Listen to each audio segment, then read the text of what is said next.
Call the meeting to order. Meeting of the Carver Board of Selectmen on Tuesday, March 5th.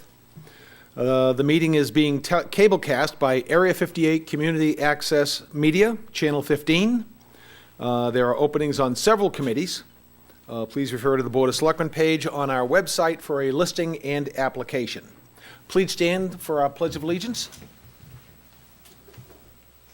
I pledge allegiance to the flag of the United States of America and to the republic for which it stands, one nation, under God, indivisible, with liberty and justice for all.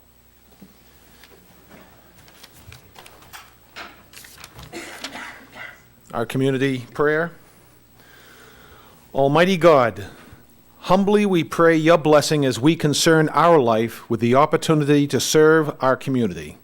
Enhance us with your spirit of dignity and selflessness. May we become instruments of support and understanding as we seek to bring an environment of trust and purpose among all who provide the many services that make us all that we can become. Help us achieve the goals of our commitment in this office that is now our responsibility.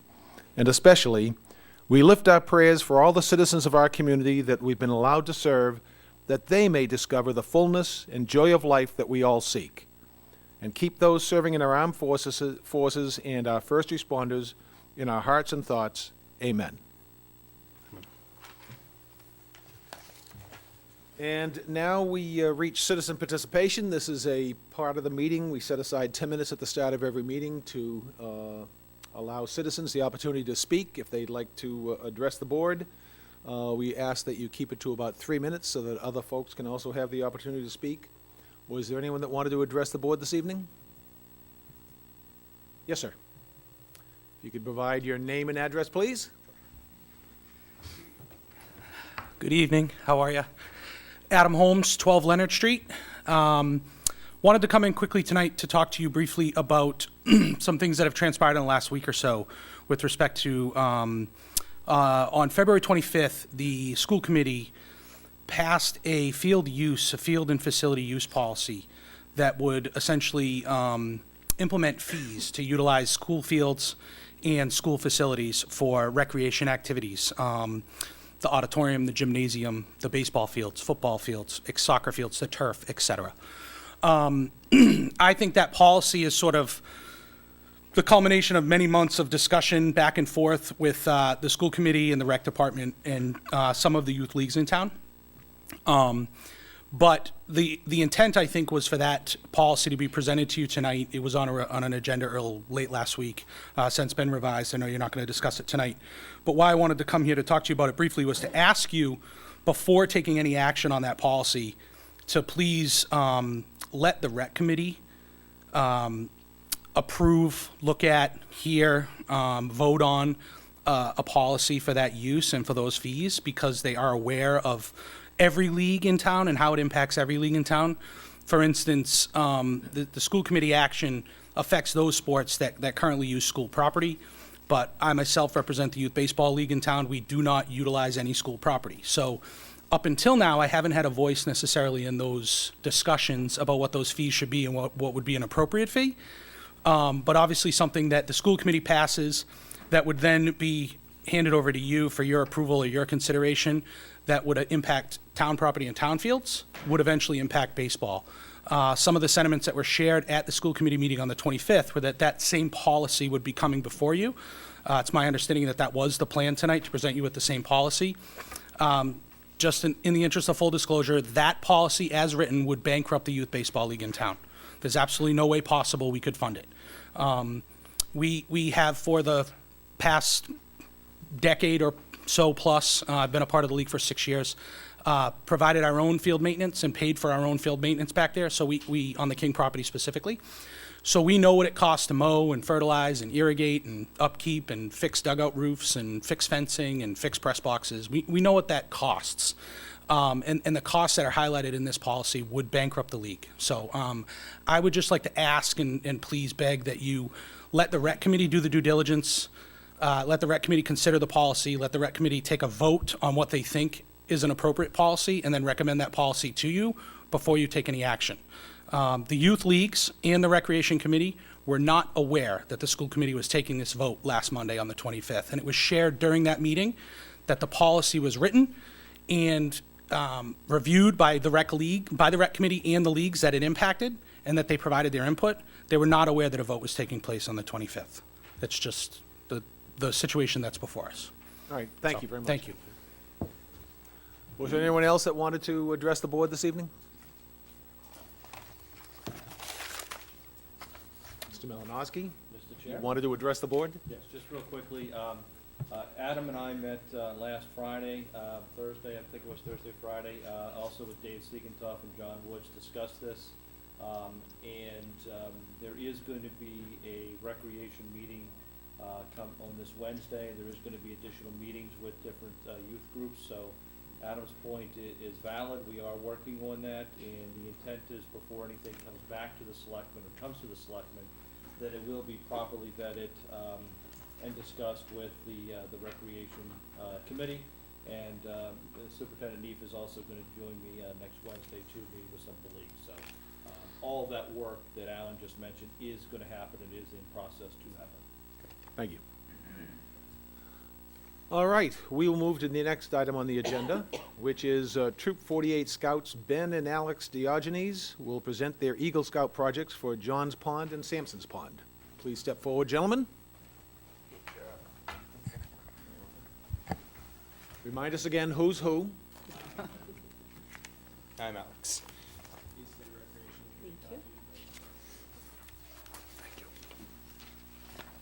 Thank you.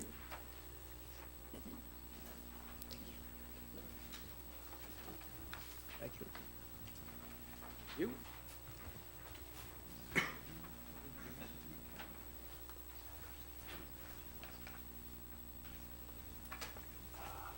All right, when you're ready, please feel free to make your presentation. So not much has changed. Identify yourself, Oh, please, sorry. and address. My bad.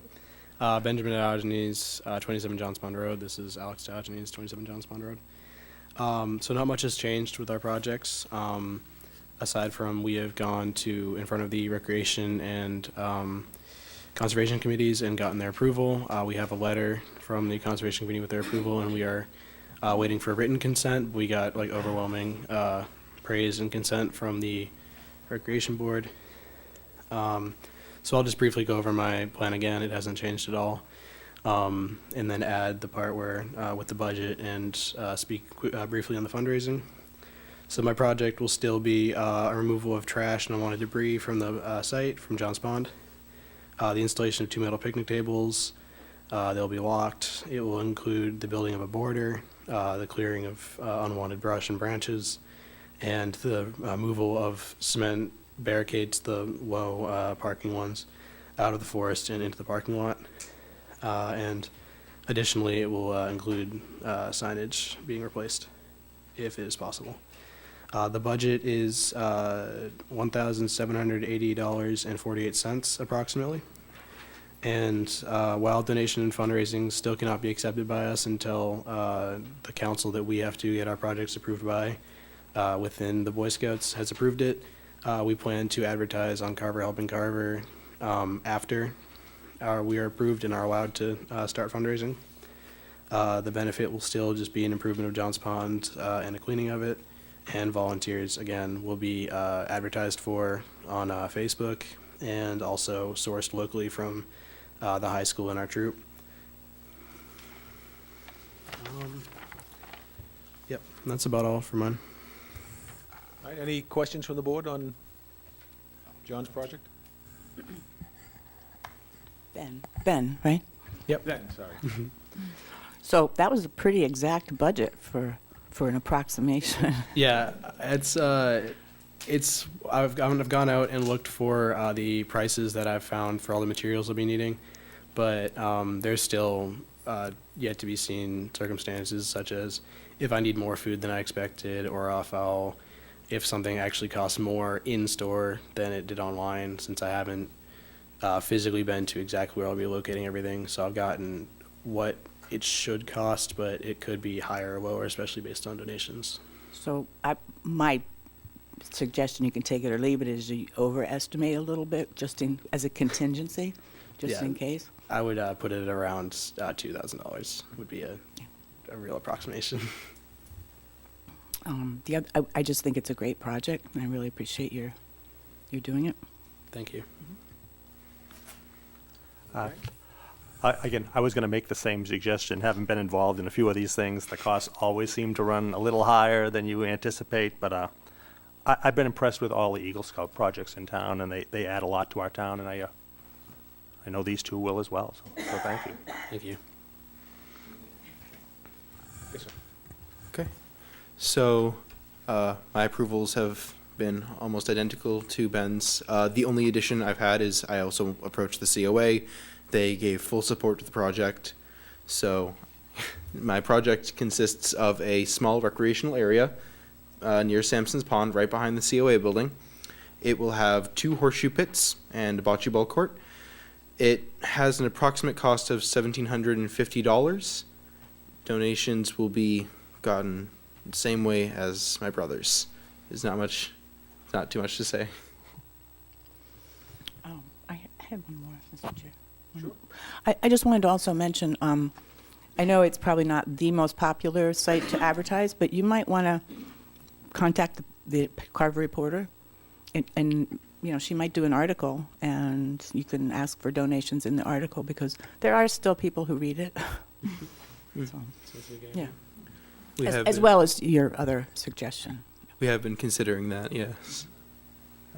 And certainly let us know on the board how we can help as well. Of course. Other questions? Mr. Chairman, Yes, sir. on his behalf, the Council on Aging is also going to put all the details of that and any fundraising in the council's newsletter. Oh, excellent, good. So that'll go out to all the seniors if they choose to contribute to this also. Let them get the word out a little further. All right. Do we want to provide our blessing on these projects? We do. I guess if someone wants to make a motion, I guess probably just say subject to receiving all the appropriate permissions. Yeah, I make a motion that we approve and commend these 2 projects, subject to all approvals that you need to get. Certainly second that. Further discussion? Being none, those in favor signify by saying aye. Aye. Aye. Those opposed, the ayes have it. Again, thank you very much, and make sure you come see us for some donations as well. Thank you. Thank you. Thank you.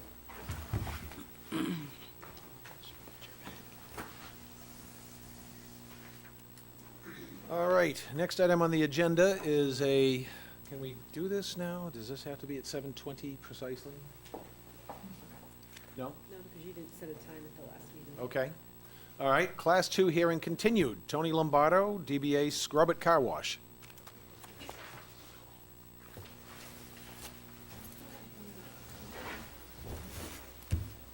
Good evening. Good evening.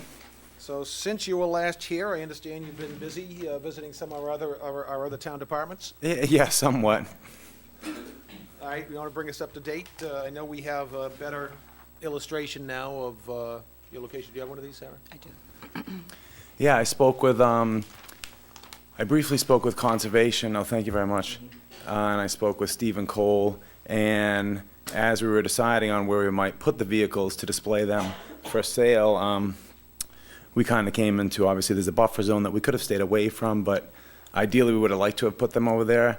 And then our main concern is really just to obtain the license, knowing that we'll be doing pretty much all internet sales with not many people. We're not really going to be targeting our customers or the traffic going by so much as we would be just the internet. So because of that and because of some of the regulations, we decided to put the 5 parked cars really just on our property behind the building. And we have a fenced-in backyard. And I actually have a couple pictures I took just in case. I don't know if maybe not everybody's. Yeah, if you could share them. Yeah, I don't know if everybody's familiar with what behind our building looks like. Hopefully not.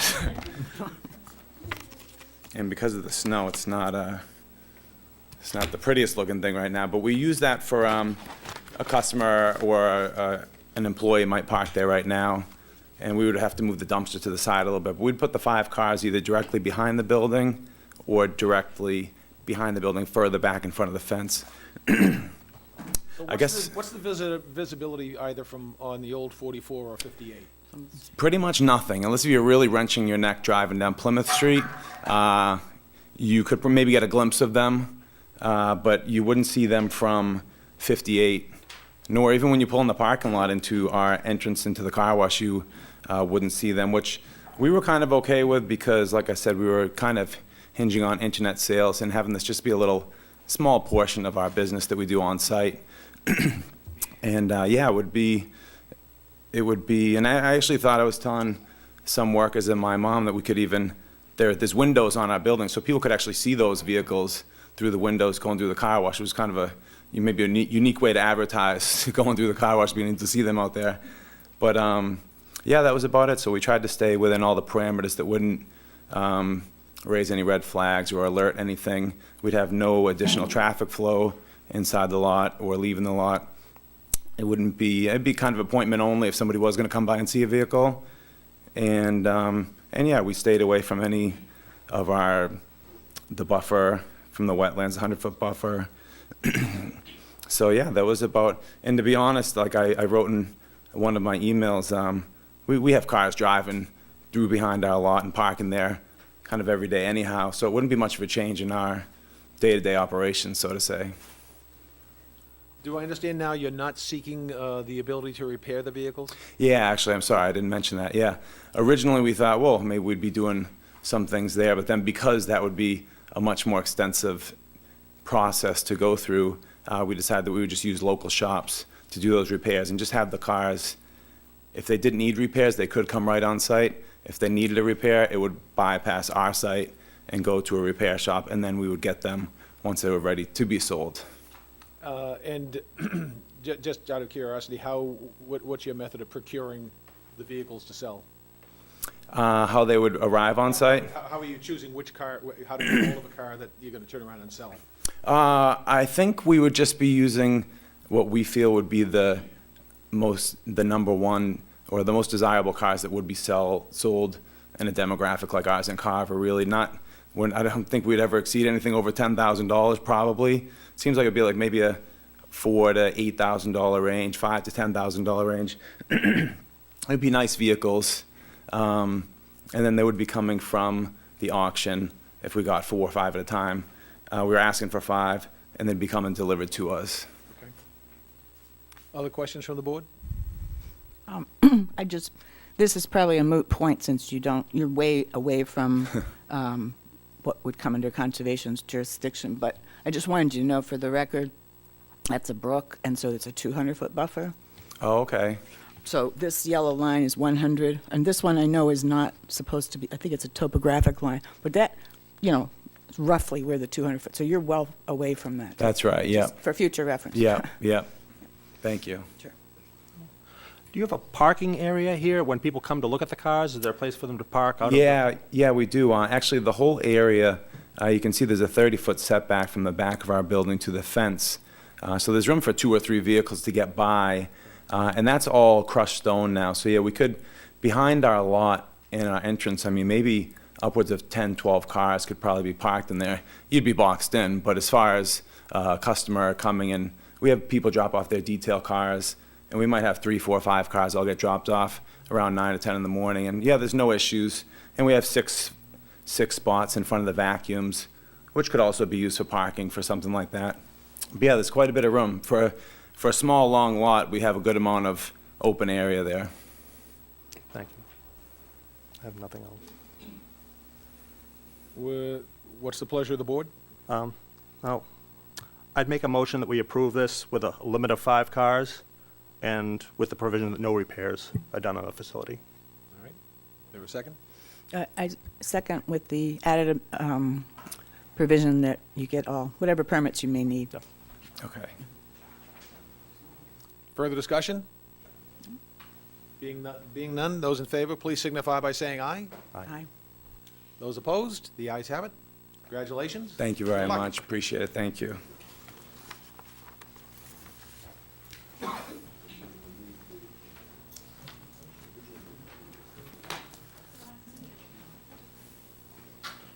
All right. If the Finance Committee would like to step forward. the Finance Committee would like to step forward. One of them's still.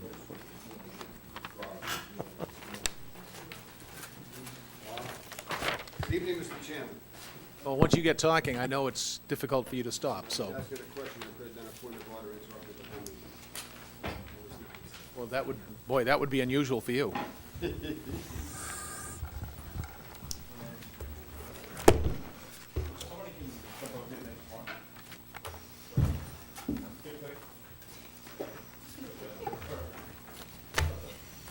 get the comfy chair, let's put it that way.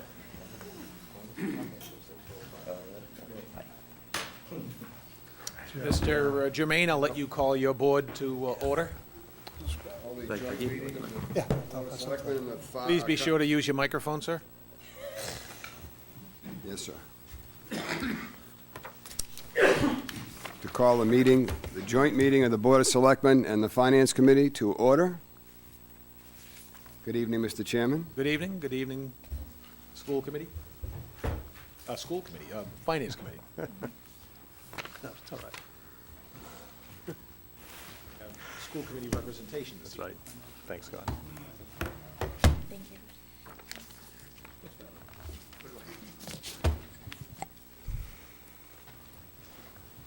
All right, so tonight it's a joint meeting with the Finance Committee for the presentation of the school committee budget by Superintendent Scott Neef and Chief Operations and Finance Officer Brad Brothers. So that we will then, after that presentation, we'll be having a presentation of the town meeting warrant, discussion and vote on finance-related articles that are to be recommended by the Finance Committee for adoption. So we will start with the presentation of the school committee. Thank you for having us here this evening. So Brad and I will take us through a similar presentation that was made to the school committee. Well, actually, it's a couple of presentations that have been brought together that were made to the school committee in the months of January and February. So it's an overview summary. Brad's going to take us through the first half of the presentation, and I'm going to take us through the second half. So you guys all have, we had enough copies created for this? Yeah, everybody's got a All right, copy. perfect. So we'll start on page one. Page one for the percentage increases, if you follow on there, we'll take you through what the town's proposal was for FY 19 and 20, along with the three-level service budgets that we've presented to school committee as we've gone along in our budget process. Numbers have changed due to health insurance changes, reflections, special ed changes, Plymouth County Retirement Board dropped a little bit. And there's been just a few small variances and a few expenses that we're able to adjust along the way, as well as retirements. So on that bottom slide, you will follow along to level service presented on January 14th. FY19 is all the same. That was the town approval for the school budget, $23,259,000. That stays throughout the whole presentation. FY20, that level service presented to the school committee on January 14th was $24,247,000, which represented just below $1 million increase or 4.25% increase. Again, a level service budget is to maintain the exact programs that we had the previous year. No changes at all. Expenses do fluctuate with tuitions and health insurance, but it is a level service budget. There's no increases in staffing proposed in this. So the one below that, the level service on February 11th that was presented, the FY20 number went down to $24,161,000, which represented a $900,000 increase or 3.9%. And again, on 225, the latest one that we presented to the school committee, a level service budget was $24,075,000, which represents an $815,000 increase or 3.5%. And that is where the school committee sits right now in terms of our budget process. So what I did for you guys is, we originally do this for school committee every first year. It's by DESI function codes. This is on page 2.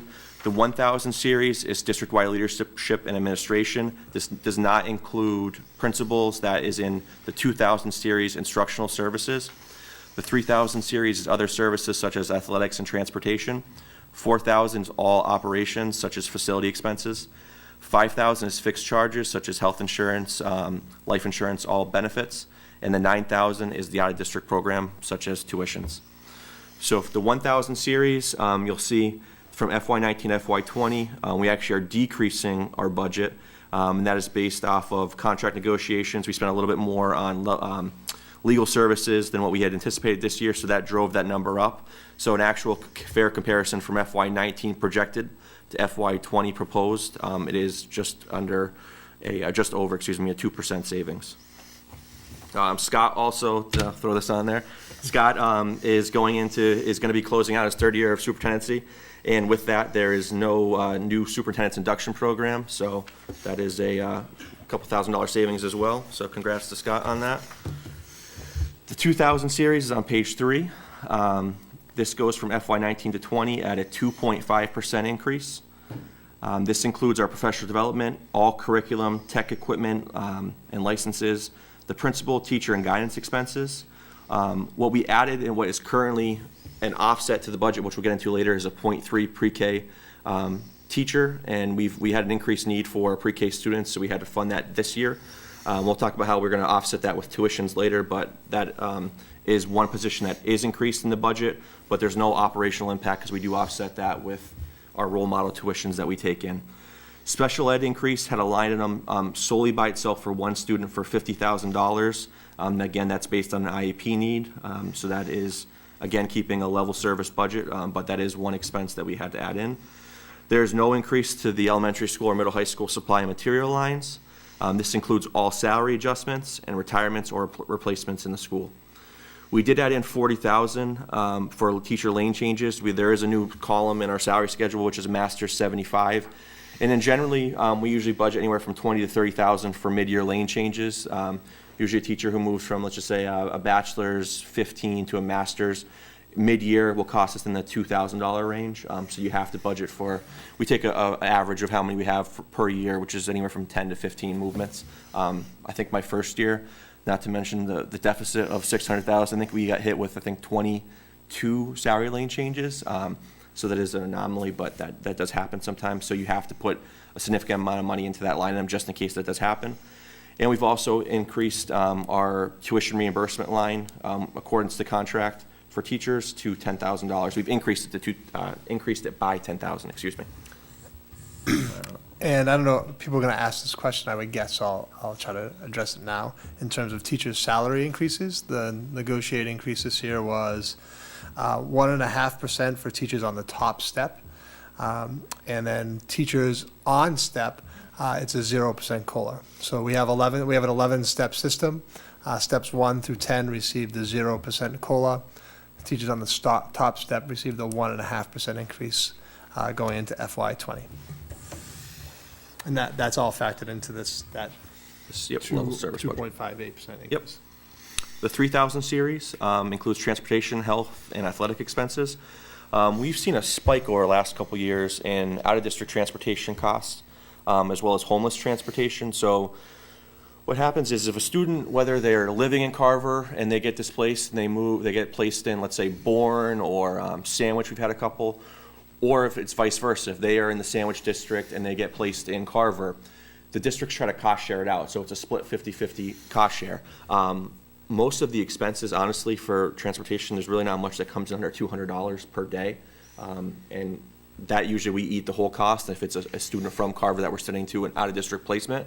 But if it's the foster care or the McKinney-Vento, that all is a cost share, which is great, but at the end of the day, it still comes at a pretty significant cost to our budget, and we really don't know how many students go on a year-to-year basis. We started this year with $20,000 in that account.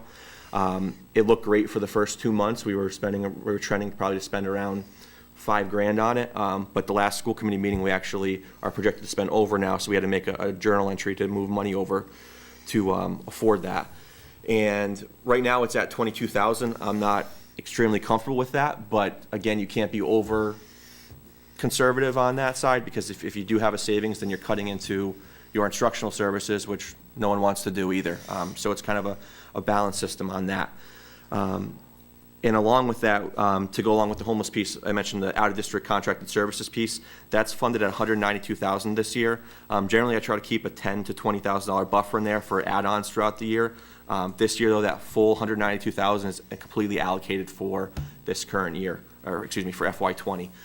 The nice piece of that, though, the town has set up the reserve account for special ed that we can access that money for both tuitions and special ed contracted services for transportation. So that has been a lifeline for us, and I know that's in the plan to fund a piece of that again for this upcoming year. In regular transportation, we actually saw a $10,000 decrease, and that's including the salary adjustments for drivers from last year to this current proposed FY20. And that is based on a route elimination that we had this current year. It says last year, but that's currently this current school year.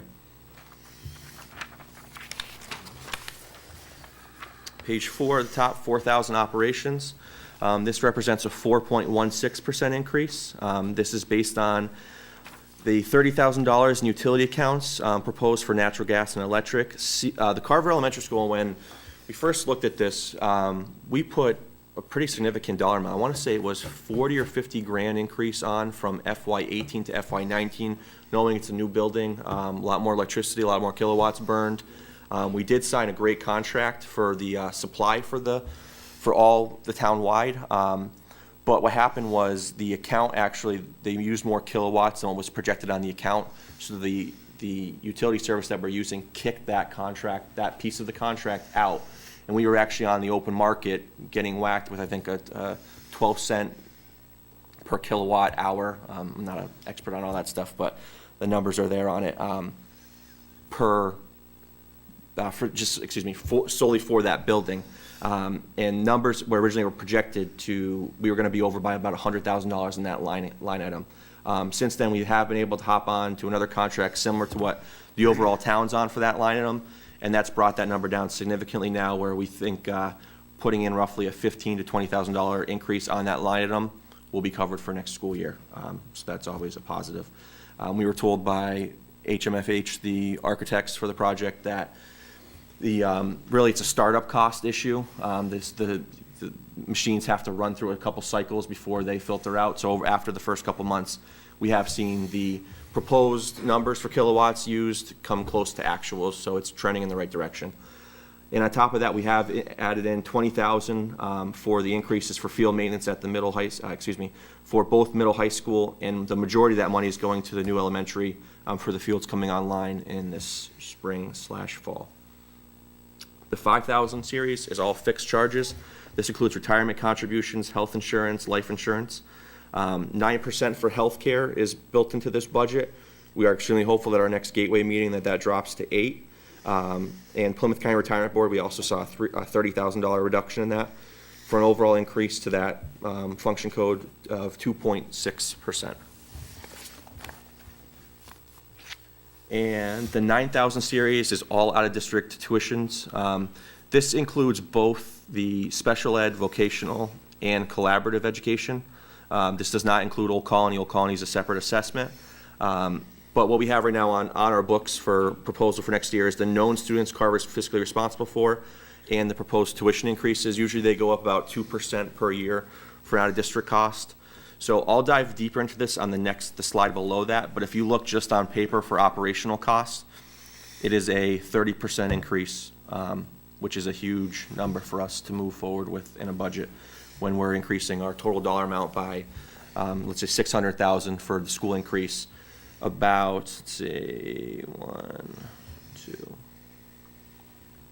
9, it's like a $250,000 increase right around there, $260,000. For that line item alone in operational costs. But if you look down below, the out-of-district tuition sheet, this I pulled from an Excel doc. There's two pieces here, so if you cover up the bottom piece and you look at the actual change right below, about midway through the spreadsheet, what I do here is I take that top box piece, I take what we've actually built in for not only operational costs, but we back out our offsets to that account, such as tuitions in. So if we have a student that we tuition in from, let's just say Pembroke, we minus that $50,000, and then circuit breaker, which is a reimbursement for a piece of every child that we have out of district. If you take that off, that gives you your final bottom line number. So if you follow along, the FY19 original, let's just say it was 1.2 million. The FY19 final projection is 1.4. So during this year, from when we originally approved last year's budget in February to our actuals of where we stand today, we're $200,000 off based on variances we had of students moving in and out and changing placements. And if you follow on though, that's FY19. The FY20 proposed actually drops off from FY19 for final numbers. Reality is, though, we've never actually addressed, and why this hurts us, we've never addressed FY19's actuals, and that's why this kind of like just compounds from one year to the next. So if you follow along on the sheet below that, next on the sheet below it, the piece below that, this is our actual operational budget change. So our FY19 operational, right there was, and this again, this is a smaller piece of this. This was $740,000. If you skip the middle one and go to FY20 proposed, it's $948,000. The difference in that is $209,000. That is the amount that's coming off of our operational increase that we get from the town right off the bat, before we address salary increases, health insurance increases. This is solely $209,000. This is 33% of our new money we're getting from the town, expensed on tuitions right off the bat before we start with anything. So I just want that to be known. How are you addressing the $183,000 shortfall? That will be through savings we get at the end of the year if we have some accounts that have small balances, and then your sped reserve account that we've set up will be a saving grace for us yet again. Would be utilized. It will utilize, exactly. Exactly. Yep. And if you didn't have that, how would you budget that? We probably, the last 2 years, we've actually built up, we're not fully where we want to be with circuit breaker, but we have built up slowly reserves in circuit breaker to a level that we really need to be. But if not, if the school committee decided to offset, we'd kind of be in the same situation that we were 3 years ago now. We would use one-time money possibly to cover that, and then we'd be short on circuit breaker. So instead of an offset of $400,000 you see in FY20, we could only financially afford $200, so it would just compound our deficit. Or the other option would be to make mid-year adjustments and Just- reduce, yeah. Just for everybody's clarification, can you give a quick review of what circuit breaker is, how to receive that money? Yep. So that everybody understands how Yeah. how the state funds that. So circuit breaker, how it works is, let's say we have a student who's $100,000 tuition cost. Under the formula, it's 4 times the foundation budget per student. So it comes out to roughly the first $40,000 of any student, regardless of the cost that you send out, is you own. After that, every dollar over the $40,000 threshold, you get reimbursed anywhere from, the state always says they shoot for 75%. We know how that goes. We never get fully 75%. It could be anywhere from 65 to 70 on average from a year-to-year basis. You get that the following year, so you have to address the issue that first year, but you are able to put that money in a reserve account or an offset account to offset your budget the following year. So the goal is always to have enough, the equal amount of circuit breaker of what you're gonna bring in the next year. So you just offset your budget with what you're projected to bring in the next year. That's the goal. Yep. And And then, that- and the only other response I give to Michael's question would be that, you know, if the reserve account didn't exist, you know, obviously we've come into an agreement with the town administrator and the board of selectmen in the town by funding this reserve account, is we basically say, this is our known charges as of February 1st, and that's what we put in our budget. And we realize things change, because a student can move in, a student can be placed outside, there's a lot of variation in that account. It allows us to budget a solid number. If we didn't have that reserve account, we would have to prepare, we would have to view that as a variable line item, and we would have to put in a reserve, in essence. We'd have to build that up. We'd have to say, okay, we need, which would, obviously, this year we're looking at a shortfall, we'd be looking at a greater shortfall, because we'd say we have to build in $100,000, because the reality is, year to year, there's $100,000 in variation in our speds costs that we can't project on February 1st, March 1st, or a town meeting on April 22nd. So we would have to build that into our budget. The Board of Selectmen, Finance Committee, town supporting the sped reserve account allows us allows us the ability to base our budget on a set number and then have that reserve account to hit. And when the reality is, we've utilized that each year since that's been set up. Absolutely. Absolutely. And just to go back to circuit breaker, one piece that's not reimbursed at all is transportation. And I can tell you there's one student we have right now that costs $42,000 by themselves to transport. That's a big swing. So if you have one of those mid-year that you're in, and like I said, we're budgeted to the penny on special ed transportation right now. That account is something we'll need to utilize. So there's a lot of variable cost in out-of-district tuitions and every component to it. And just while we're on circuit breaker and the concept of it, I think points of advocacy in terms of the state, because people often ask us that question of what should we be advocating for as a school community? And we hear a lot about Chapter 78, and we might touch on that a little bit this evening. And having more Chapter 78 would help us out, obviously. But things that would help us maybe even more would be for the state to fully fund circuit breaker at 75% every year, because most years they do not do that. So that would be a tremendous benefit to us.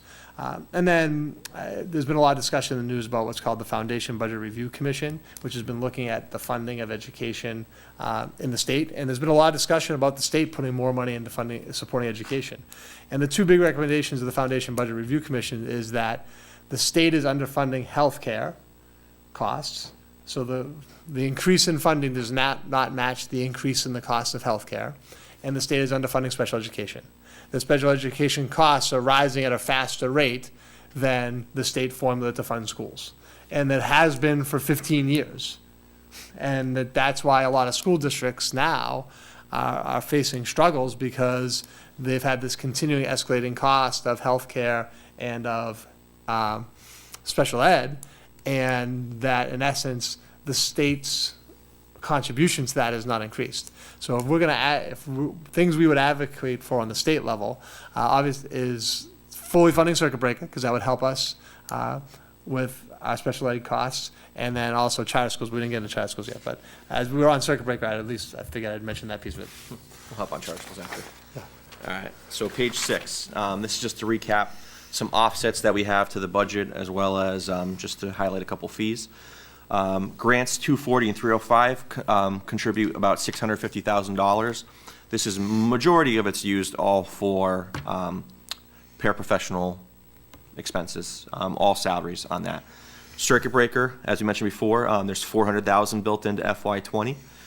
Tuitions in 0 this year, and that's based on we have currently no students who are being tuitioned in from outside districts into ours. That's always an avenue we look to go into, just based on the fact we have a program, so most of the time, honestly, it doesn't even add on to our staffing levels. It's money that we can take in right away with no actual increased expense, but that's never guaranteed. And the only thing I was adding, that's just a point of clarification of who would tuition in. You can tuition, it's different from school choice. If you have a specialized program in your school system, almost like we send some students out of district and pay a fee for that, we can bring some students into our special education programs. So the only person who would tuition in would be a special education student, who in essence, we would become the out-of-district provider, and we would charge that district a fee. Some years we have students who join some of our programs. We have a couple strong programs within our building that ask kids from other districts, and we may charge a little less than one of the collaborative or one of the private institutions might charge. So a district might be interested in bringing students in. This year, we just don't have anybody identified that we know is going to tuition in next year. So we can't use that as an offset at all. Yep. The pre-K, so the pre-K offset last fiscal year was right around, I think, $35,000. With the increased program, we're going to add on available openings. So if you add that 15 onto that, that one covers the new .3 teacher, and it expands our pre-K program, which if you look at the numbers on, that pre-K program, I think has 72 right now. Does that sound right? Yeah, 72. 72 I wrote that down, 72. Kids in the preschool program. So that is a growing need for us. School choice offset, we've built in $300,000.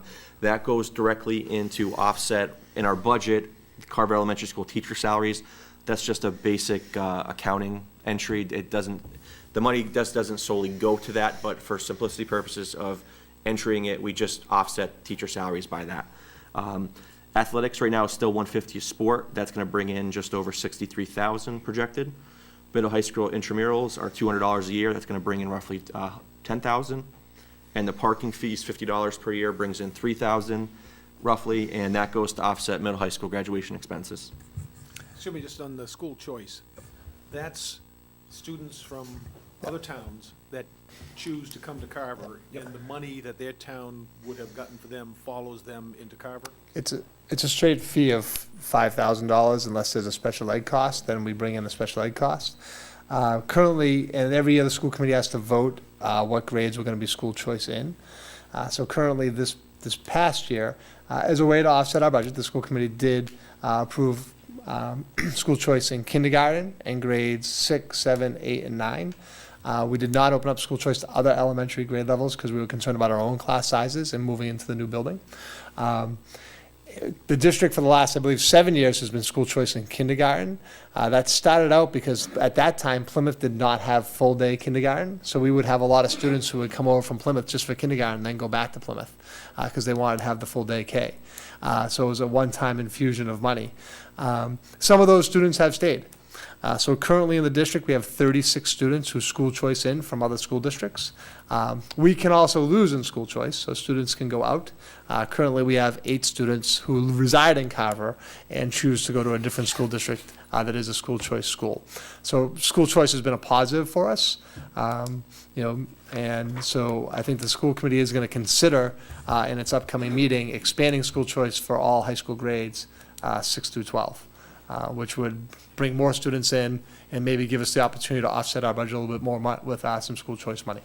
When we look at this $300,000, that's what you're anticipating you're going to take in school choice monies? Yep. Yeah. Yep. So there's two. Translates to 60 students. It's without adding in seats.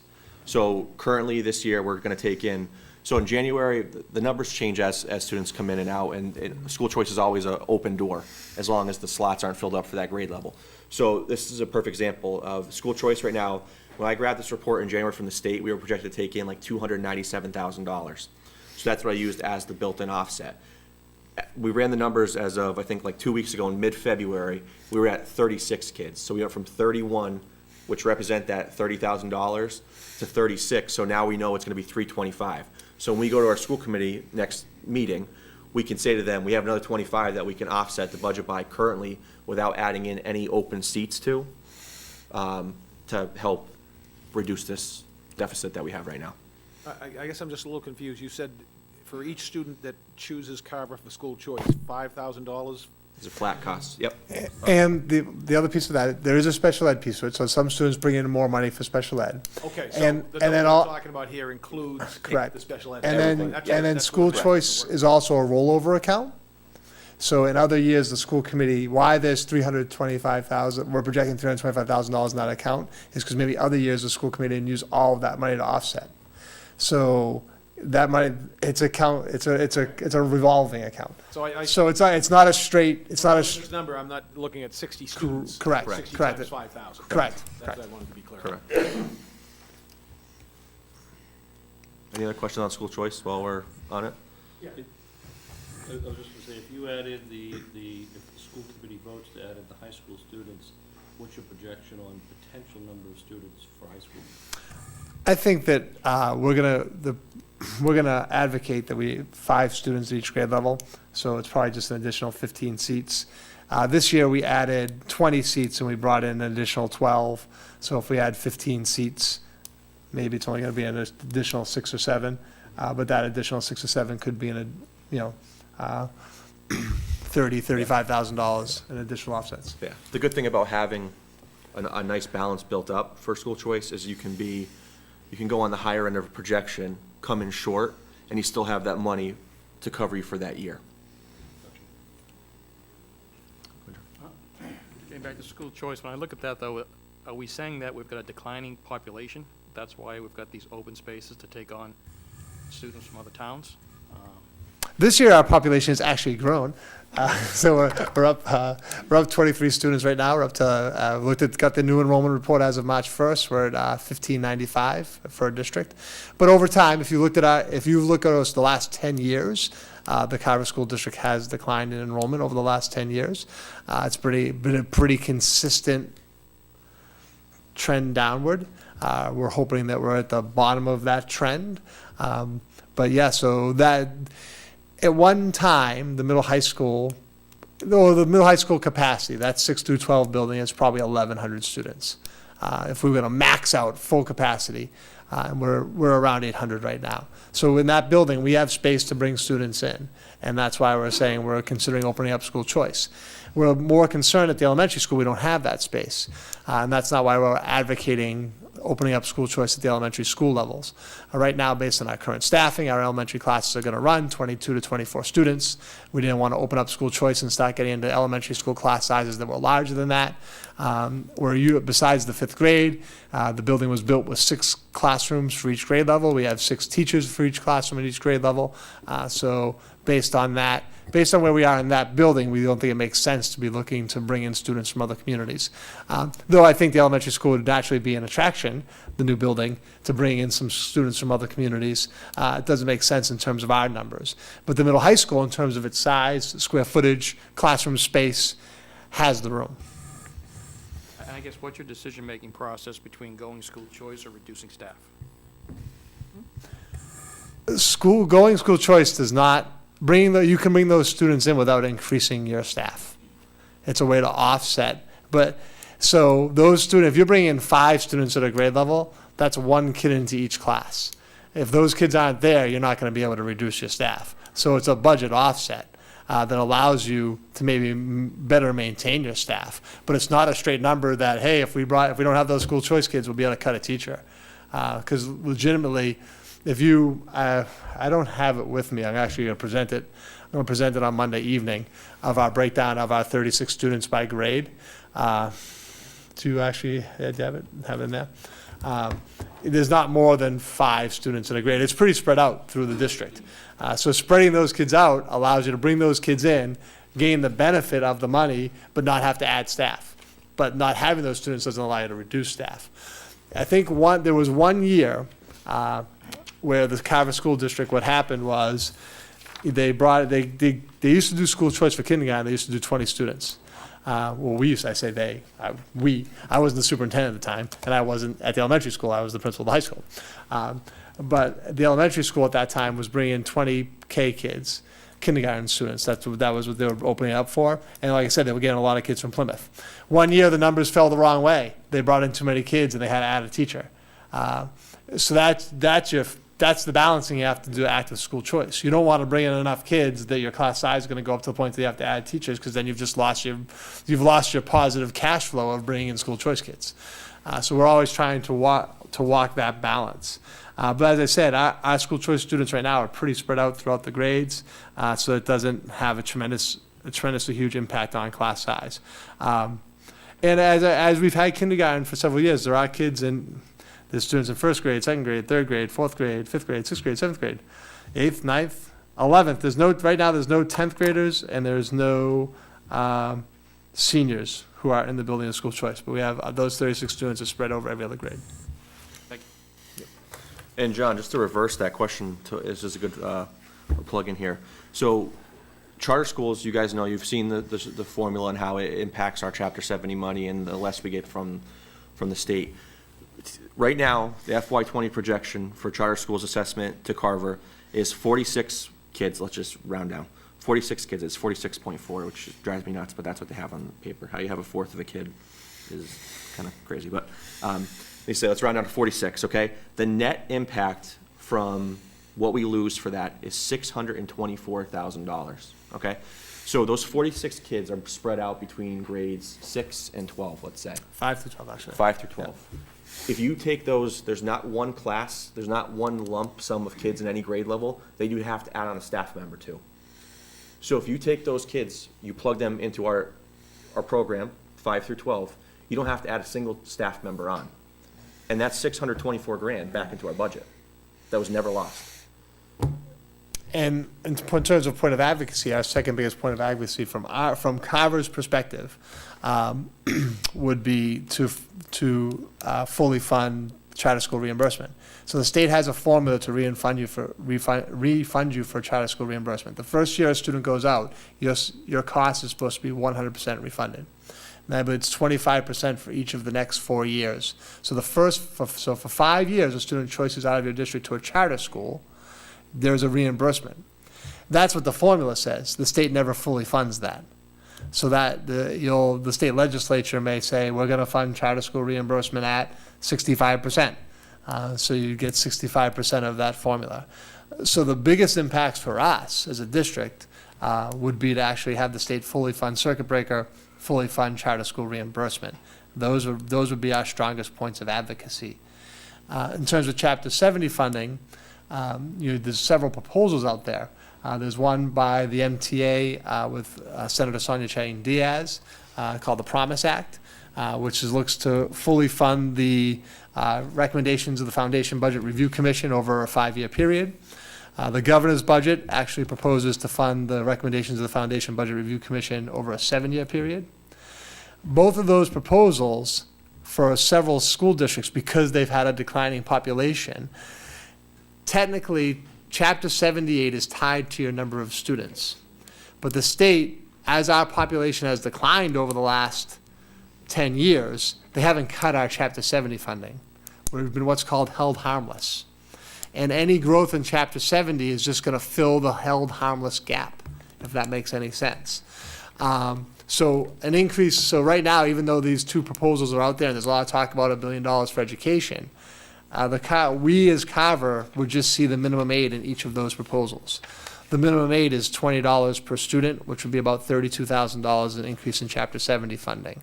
So even if the governor's budget was passed as proposed, we would still only receive $32,000 in additional Chapter 70 funding for each of the 7 years that they want to increase the meet the recommendations of the Foundation Budget Review Commission. Because in essence, if they were really applying the formula, which is based on student population, our state aid would have been reduced over the last 10 years. And the state didn't allow that to happen to any community.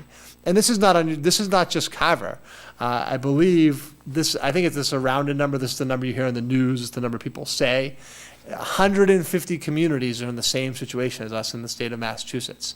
So both with the Promise Act that the MTA is supporting and the governor's budget, both of those would have 150 communities, Carver being one of them, that would just get the minimum aid over the 5 or 7 years.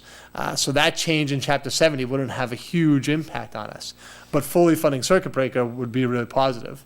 Fully funding charter school reimbursement as the state's committed to through their own formula would be a tremendous benefit to the district. On the charter schools, so what was the number that we're losing? The net loss to us is $624,000. Okay, I was going to ask, that's the net loss. That's taking into account the reimbursement? Yep, it's taking in the assessment plus the reimbursement. Okay, Yep. thank you. Scott, you just mentioned the 150 schools that fall in the same category as us. If you were to kind of classify those schools, are those city schools, rural schools, affluent communities? Rural, suburban, yeah. So a lot of communities like us. And there are districts around here that are in that same situation. A lot of districts in Western Mass. Actually, there was just a group of superintendents that went to the State House last week. It was in the news. It was I think it was actually on all the TV stations, and it was in the Boston Globe, advocating for rural school districts. DESE doesn't actually define us as a rural school district, so we're not one of, there's 54 that DESE designates as rural schools. Carver is not one of them. But their point being that these 54 rural districts have been, they're one of the 150. They're not going to see any increase here, and they're losing population. So they were advocating for actually a special fund being set up just for them that they could actually apply to grants for to offset budget shortfalls. That was their point of advocacy. And I don't know where that's going to go per se, but. And are the affluent communities starting to see, are they seeing more growth in student increases as a whole? That I don't want to, No, I'm just kidding. yeah, I don't have that information in front of me to pull up and make a intelligent statement on that. There are districts around here. So we've looked at the districts who would receive increased funding through the proposals, and I know like this one sticks in my mind. So Abington is a very similar school district to us. Abington has maintained their student population. So they would actually have some real benefit for the community of Abington through increases in Chapter 70. I live in the city of Taunton. Now, I don't want to compare the city of Taunton to Carver, but the city of Taunton has actually grown their population a little bit. And the proposals in front of the governor's budget would actually have a significant increase for them in Chapter 70 funding that would really make a difference within that school district. So it's really the districts that have, even if you've fallen off a little bit, you could see some benefit, or districts that have maintained the same population as 10 years or grown, those districts are the ones who are going to really see the benefit from this. But if you think about Massachusetts population itself hasn't really grown that much in the last 10 years. It's pretty stable. I think there's only been a small increase in total population in the state. Like I said, there's 150 districts that would really see just minimum aid. Can I ask one question? Sure, Josh. On school choice, how do you advocate students to come over here? How do we go out and recruit, or do we go out? Yeah, so we advertise that we are a school choice district. So we do that. There's actually a school choice like brochure that goes out to parents. We don't direct mail to communities, but we advertise in all the local papers. DESE maintains on the DESE website. Parents are told that they can see what districts are school choice districts. But we haven't necessarily done a publicity campaign, but we have.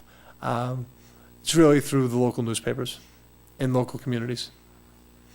And through school choice, any student can, if you're a school choice district, you can attend any school. If you want to be a school choice student, you can attend any school that accepts school choice in Massachusetts. You just have to provide your own transportation. So it tends to be that you go local. You're not going 40 miles away because you have to get there every day. So we're advertising in the local papers, local community. So, then why are we paying $40,000 a year for one student? You made that statement a little while ago. Transportation. Transportation. That's for one kid? Yeah, special ed. Yeah. Okay. Yeah, it's a little bit, it's different, but we do actually, so this is just kind of a clarifying point on that. We do have one student who is school choice. If transportation is in an IEP of a school choice student, you can bill back for that. But it's a little bit separate from the piece you're talking about, the out-of-district tuition piece. We own that full cost, that's on us for transportation. And that student might be going to a school in Boston that needs specialized transportation. So that's a kid that lives in Carver that's going out of the district? Correct. Yes. And we foot the bill for that entire cost on Correct. that transportation? Yep. Correct. I got you. Yep. And why that number's grown a little bit too is, from talking to the sped director, we had a lot of programs that kids used to go to one specific program. So if we have 3 kids in Carver going to one Reed's Collaborative and let's just say Middleborough, you can put them all in the same vehicle. But when they start breaking up and you can't transport them within an hour is the timeline, you can't make their dismissal and arrival times in a group vehicle, you have to break them out, and that's where you go from spending 43 grand on 3 kids to 43 on 3 different ones. And it just compounds, yep. So before we go into the next part of the presentation, I don't know if you want to have any questions about, because now we're going to move, the presentation is going to shift towards, this is what we're projecting as a shortfall. This is what's been proposed to the school committee to consider for reductions in staff. Before we get into that piece, I don't know if you want to have any more questions about the numbers. Because going forward from here, it's going to be more about how do we address the proposed shortfall versus the numbers. If I may, Mr. Chairman? I actually do.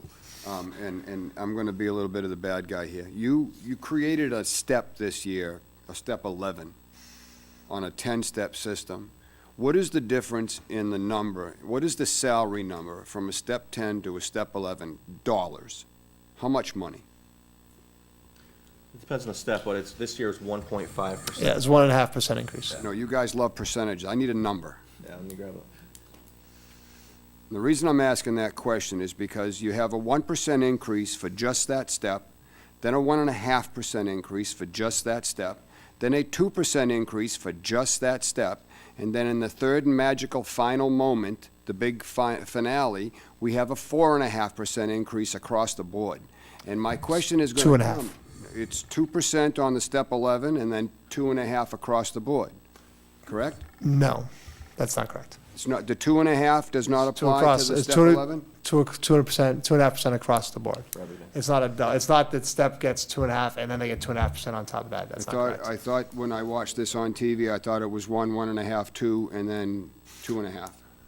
The 2.5 is for every step. All of them. everything Right. across Step the board. 1 through 11. But it's not that step 11 gets 2.5 and then gets another 2.5. So it's 2.5% increase. And do you think that set up the way it is right this moment, given what you now know about where we are town-wide, school population-wide and so forth, is that sustainable? I understand we're talking about fiscal year 20, but we need to discuss, we need to be prepared for, you know, are we going to have this conversation next year about FY '21 and then the following year about FY '22, and now we're losing 6 teachers because this was just not sustainable?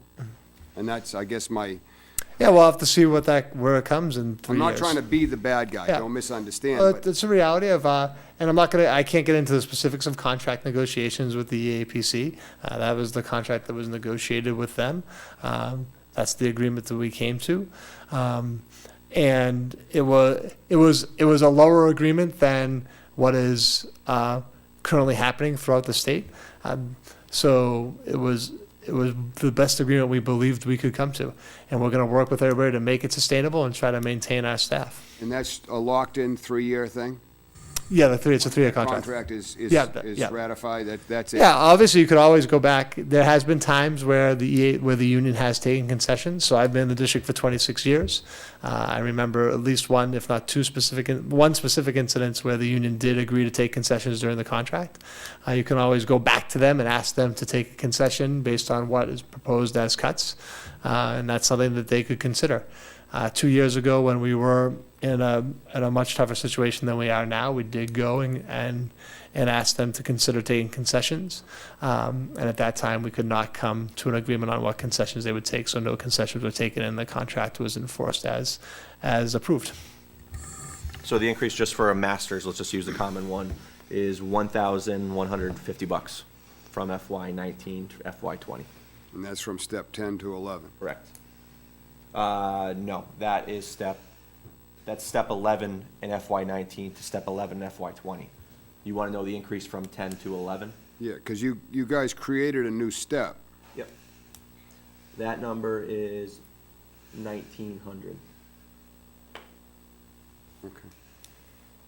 So if you were at a step 10 and you suddenly became a step 11, you got $1,900 plus the $1,150? Nope. Nope.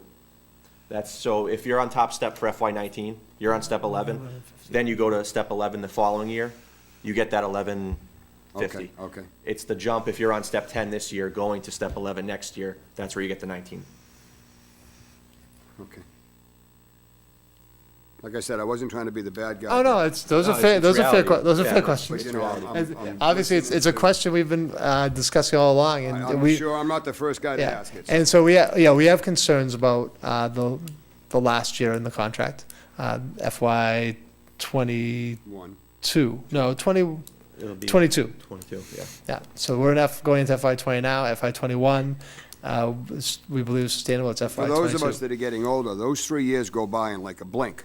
No, they go by fast. They go by absolutely. They go by Kind of fast. drag a little bit, but for us, it's like, you know, you wake up tomorrow morning and it's suddenly time to discuss this again.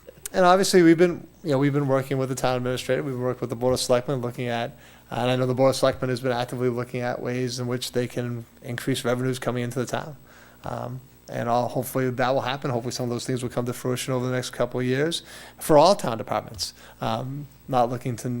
Not making a point of advocacy for the schools per se. Increased revenues for the town is increased revenues for all departments. We should share in that benefit and maybe help address an issue we may face in '22. Well, I know the last thing any of us on the Finance Committee want to see, and I'm sure anybody on the Board of Selectmen want to see, as well as any resident in town wants to see, is we start showing where we're getting rid of Yeah. classes and we're, Yeah. doing away with programs. Nobody wants that. Yeah. But, that's the evil necessity of a balanced. Yep. The school budget, though, I mean, you go back to that tuition page. If we stayed flatline for operational costs, we're a level service without any cuts. It's just all the factors we have with health insurance going up 10, 15, 20. I mean, if that, The example I gave earlier, and obviously we have to factor increases into our salaries. But in one of our school committee presentations, and our numbers got a little bit better now, so now it's a little bit below, so it's a little misleading. But in the January meeting, when we were at 3.9% as what we were projecting as a level service increase, which I believe was February 11th, when we were at the 3.9%, we were saying that was about a $321,000 shortfall. Our increase of all salaries was like $287. So my point was at the time even if everyone got a 0, everybody in the district got a 0, no step, no lane, nothing, we'd still be short. Right. And that's a problem. When you got No, 9% right, increases in health the problem insurance, is if of course. everyone takes a 0 every year and we're still short, that's a problem. And so that was my point. And not saying that people can question the what was negotiated, and those are fair questions and things to look at. I'm not trying to But- vilify the salaries of the teachers. I understand there's a whole bunch of other stuff comes into play here, too. Yep. But that's a really, the salary line At the item end. is a big number, and that's what jumps off the page at you, so. Salary and benefits, I calculated this the other day, for FY '20, level service, which right now is 84.5% for the school's operational budget, 84.5% salary and benefits. So it takes up a large majority of it. And again, now's not really the time to get into it, but we've been talking with the schools about trying to get at root causes and seeing what solutions we can find. But, I mean, I know that, go back, about 10 years, the state was paying about 60% of the school cost, and the town was at about 40, and that's almost flipped now. And basically, the state has sort of abdicated their commitment to provide the money. I mean, it's not an optimal system to have property taxes fund a school system, given the inherent inequities between towns, so that that's a flawed system to begin with. But we want to work, the schools and the Board of Selectmen have been getting together quarterly, if not more often, for the last 3 or 4 years, and I think we've come a long way towards working together collaboratively to try to find solutions, because 1.7%, 2% is not sustainable. It just, Not year after year after year, not without it coming out not somewhere without else. some, again, Sure. Now's not the time to get into the solution, but I think we do need to have some discussions about finding a way to make sure that And- we can deliver to the students. Ultimately, our responsibility is to make sure the students in the town of Carver have access to a quality education. And at some point, the system as designed now is going to run into a problem. And so I commend the school committee and the administration for keeping it together.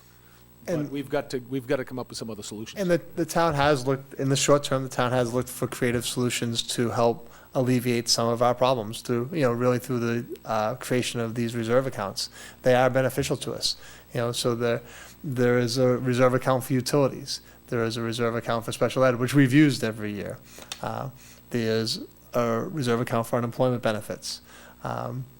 And those reserve accounts help us. There's a reserve account for health insurance.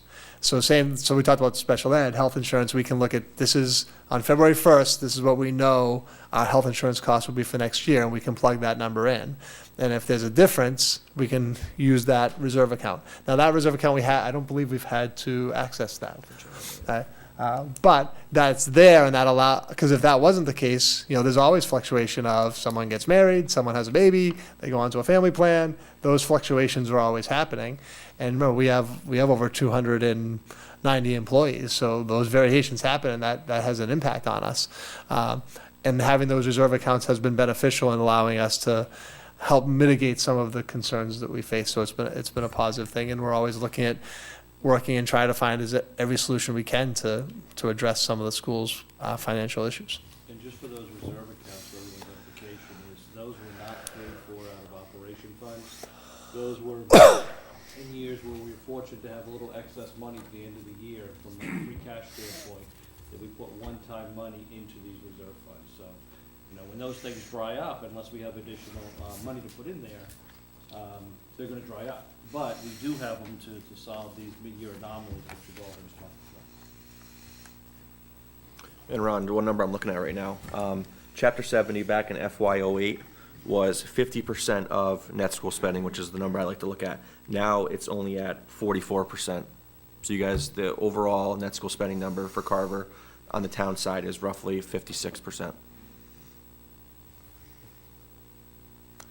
Just a point of clarification, can you give the finance committee a quick background on what net school spending? Yeah, net school is- spending is the state's calculation on really it's a fair level playing field, taking in what equalized values are for the town, wealth.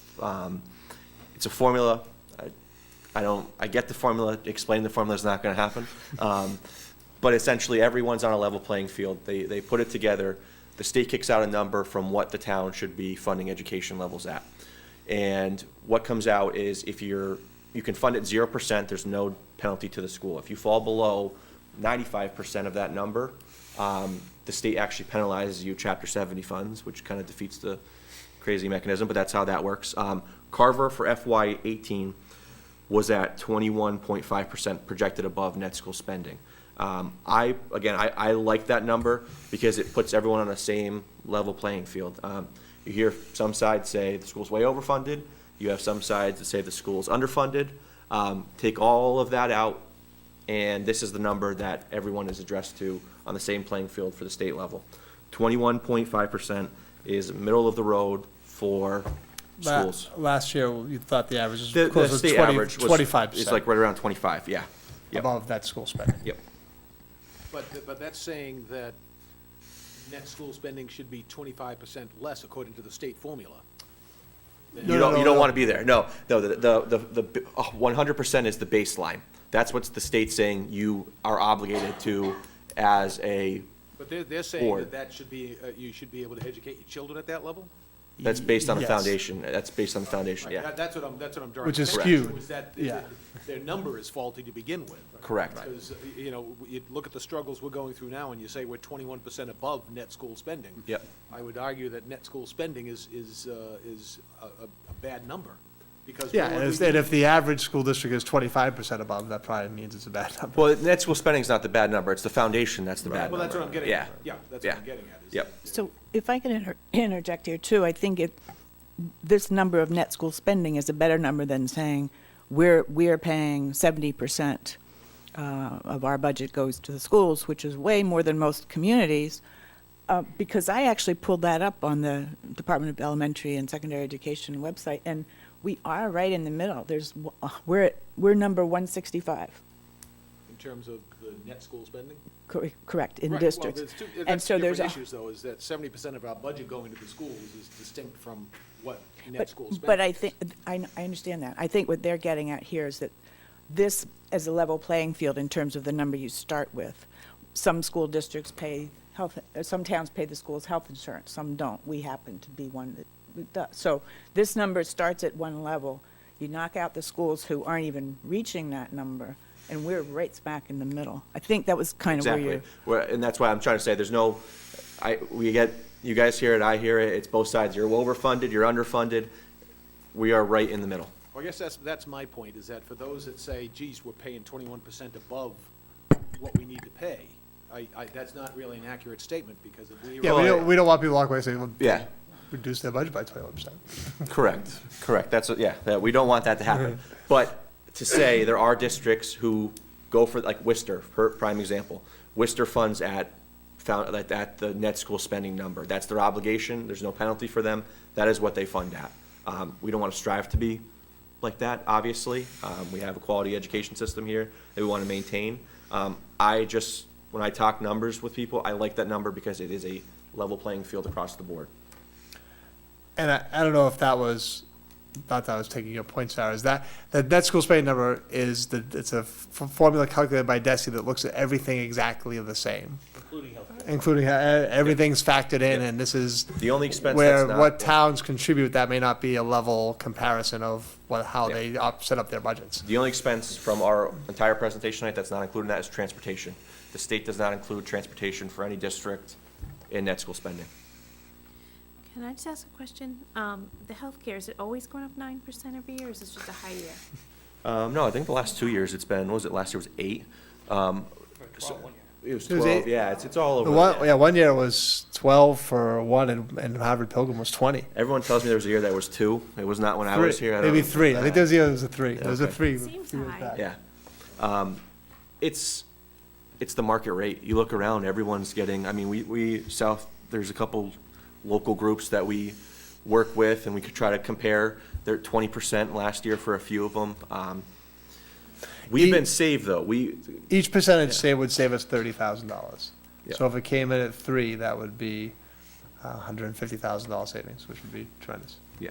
The schools, though, and the town benefited from last January, or 2 Januaries ago now, the move from GIC 1 lookalike to GIC 3 lookalike, that actually saved our operational expense from one year to the next by $400,000. Change the co-pays and employees. Plan adjustments a little bit, yep. So technically, if we did not make that change, we'd be sitting here today with another $400,000 in our budget allocated to health insurance that we would have been short last year because it would have played out in that budget. But when you reset that baseline, we saved $400,000 last year. So at any given time, if health insurance does go up by 20%, we will be scrambling. So we don't want to take your whole meeting. Yes, you do. Because we've just done the first half of our presentation. Questions? Okay, no, go ahead. Yeah, let's stay with the money questions. I'm just looking at the cost drivers right now, and roughly what percentage of your teachers are near the top step? 2/3. 2/3. So 2/3? Yep. And any of these numbers you don't have, just you can get to me. Do you have anything on average salaries, but for like, Carver, Wareham, Plymouth? Looking at, the last time I looked, we were like, I don't know, $70,000 or something like that on DESI or? Yeah, we can, DESI's numbers are the most accurate, to be honest with you, to create that level playing field. Is that a report you can send to us? Yeah, I can I'd be looking find for a something link. that says, average salary, Carver, Wareham, Plymouth, math, science, Yeah, history, just something. it's on the portal, yeah. Okay. It doesn't break it down by department. It's not gonna break it down by field. It's just gonna be your average teacher salary. They're not allowed to pay like a science or math teacher more than an English teacher based upon a contract. And, Just an overall. right. And then obviously when we were in contract negotiations, that's something we looked at. And our salaries were probably in the bottom third in comparative communities. Well, it wasn't at the bottom, it wasn't at the top, but it was definitely between the 30th percentile and probably 45th percentile. And the trade-off to that is, as much as they were lower, they got to the top step in 10 steps. So it becomes that balancing act of most salary schedules aren't 10 steps. There are a few. Some are 12, some are 14. They're all Right. over the map. And we're also still 75-25 for health insurance, where a decent number of districts have dropped before that. So we looked at all that comparison in terms of where people were with healthcare, where people were with salaries, and obviously we spent a lot of time looking at those numbers, so we can provide some of those numbers to you. Great. And with respect to an individual employee's increases, I know there's various components to an increase, and I want to make sure I'm getting this right. You've got step, COLA, lane adjustmants. Are there stipends? Yeah, so stipends are flat. for the Stipends first are 3 flat. And Flat. anything else? I got other Or an column increase? there. No, the only increase to the contract was the salary schedule. So if I take a 0, because you've said a couple times, no COLA. If I take a 0 COLA, it almost sounds like I'm not getting increase. What's my average increase? Because I'm getting So on the steps right now, in between the steps, it varies. half. No, the steps are around 5. They're around 5. So I can get a 5% increase by taking a 0 COLA. Correct. Just So if you went from step 2 to step 3, that would be about a 5% increase. It's on average. Yeah, every step, it's not uniform, so every step is not. Some steps are 4.2, some steps are 5.1, but on average, it's about 5% in between steps. And then the teachers at the top step, they don't have that, but they're the ones who receive the 1, 1.5, 2. quick question on the reserve accounts that we've set up. Maybe it's something that we can get copies of. We talk about the reserve funds have been used over the past few years. I'd like to see I would what- go like to, see yeah, what those numbers are. We'll And give then, you the ones that we've used. that would go to Michael. and then the math for that, we set money in the reserve funds aside, not from operations, but from one-time monies, right? Yep. And then they get used. So you put 100,000 aside, you use 10. The next year, do you replace the 10 from your school's budget? Right, that's what happened, And that sits there waiting for you to use the next. no. No, so you're, No, so our policy that we have is that they have to budget for what they know or can reasonably project. So each one of their different out of tuition places, up 3-5%, so they have to budget that in there.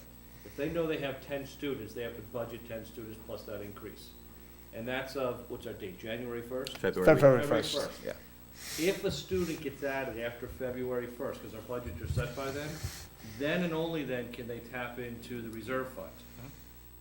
Next year, if they went up from 10 to 11 students, they have to budget now the 11 students. And they build that back in, so it's a catch-up year. So So- what the reserve fund does is protect them from the mid-year anomalies that could be projected when the budget was set. Because without that, they've got to cut something else, we could have been a teacher, so that's why. Or we'd have to build in that reserve. If you look, if you look on the slide for out-of-district tuitions, which is on page 5, that 183 under, so FY 19 original, that's what the original costs were estimated to be. Projected is where we're gonna finish. So based on comparison of February 1st to today, the difference is 183,947. We've absorbed that into our budget presentation for next year. So we have to, and that's why our difference is, eventually becomes 208,925. So so it's not that our tuitions have gone up that much between this year and next year. We're actually catching up from last year where we used the reserve account, if that explanation made sense. So yeah, we have to, whatever we hit the reserve account for, we have to absorb that into the next year's budget. That's But the part of the reserve agreement. account is refunded by. If it's refunded at town meeting, at one time money at town meeting, yeah. Right. And that's why, as much as I mean, Scott will say, loves this account, it's good, because it helps you out for that year, but it kind of just masks the problem. Because you're funding it with one-time money, you're really not addressing it in that fiscal year, and you have to address it in your operational budget that following year. And that's why you see the big difference on But it. our other reserve accounts, we haven't, We haven't tapped Touching into. it. We really The flip tapped side into of it. that is we went from 10 to 11 in my scenario. You know, sometimes these students age out and you don't get a replacement. So if they go from 10 or 11 down to 8, then that stays in your budget. It can be reallocated to something else. So you know. We haven't hit that yet. we haven't hope hit so. that yet. You know, when But- you're dealing with a 20, what are we looking, $24 million budget, you know, those things change over the year. Yeah, I'll leave it there. Sorry, and another question on the tuition, the 10,000 increase for tuition reimbursement. So what, you're saying that's an increase to tuition reimbursement? Yeah, What so was it we're, before? we're increasing tuition reimbursement by, what was it, 35,000? Tuition reimbursement, That's going from, I think, 45 to 55. 45, 55, I thought I said 35 to 45. 55. Yep, and that's based on the fact now that we created another column. So we now have a Master 75 column. So staff who were on Master 60 now want to go back for programs to go on that weren't going there before. We have to have contractual money to cover them to go to that. And teachers are availing themselves more of, the reality of online schooling has led to an increase of the number of teachers who are looking to move across the columns. So you have your step and you have your column. The column is based on credits earned. And the reality is there's just more educational opportunities for people. It's easier for people to take courses than it used to be because you don't have to go to a classroom with students. And so we have a lot of our teachers availing themselves of credit courses online. So we've actually had a little bit of increase of teachers who are looking to move across the salary schedule because it makes sense for them to do that. And that 45 to 55, that 55,000 is just a flat number in there for all tuition reimbursement. Correct. Yeah, and it's based on trend history. There's Yeah. no, honestly, if we budgeted the $1,200 for every teacher, we would be cutting again. And But reality is not everyone Right, is in they for it every year. they receive $1,200, the contract says they receive $1,200 for course reimbursement during one school year. But again, not everyone takes Does advantage that. of that. Okay, and then I guess my last question was on the additional step increase that we've got going on. I mean, it's probably self-evident, but that hurts our financial position because now we have a potential to pay out more in a contract than we have in the past. I'm just thinking as far as negotiation standpoint. And the way of Never mind the future negotiations, but everything that's behind us, that extra step hurt us fiscally, meaning more money going out for the budget and. Took a step or new column? So in step 11? That was step 11. Step 11. Yeah. Does that potentially cost us more money from an educational standpoint, or does it save us more money? It actually saves us money, because if you were to give that, let's say we negotiated and we finished with that COLA just being added on to that step 10, staff would still only have 10 steps till they're at the top one. This now creates a buffer to 11 steps. Is it a great savings? No. But it does give you that one more year. It takes for them one staff more year to member get to the top. To get the top step. So a new hire, over the course, it takes them one more year to get there, so that saves money over time by adding steps.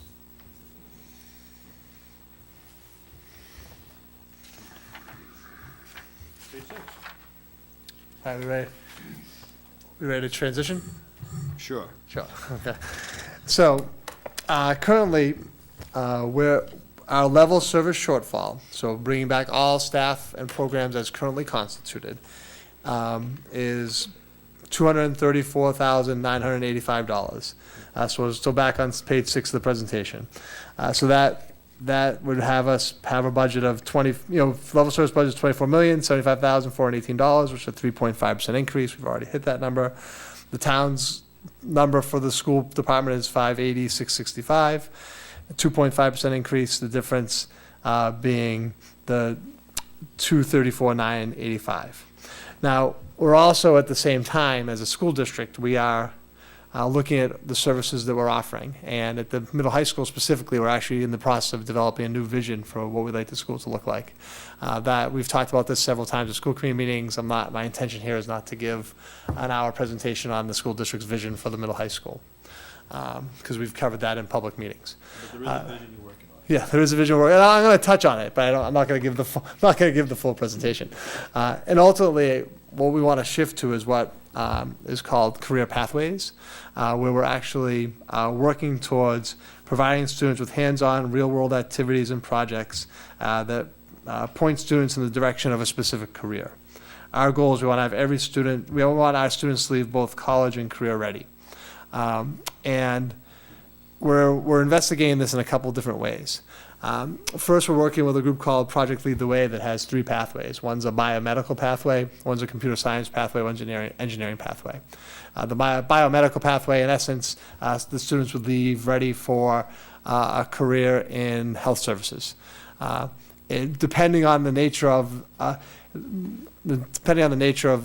where we specifically end up with it, they could end up with some certifications, they could end up with a CNA license, they could end up with an EMT license, depending on what you're doing, or working towards making a collaboration with Massasoit Community College to have them go into their program for an EMT license. The goal is that they're going to have a pathway, a direction they're going to go in, where they're going to identify and say, I'm interested in the medical field, and we're going to establish our coursework specifically to prepare me for some career in the medical field.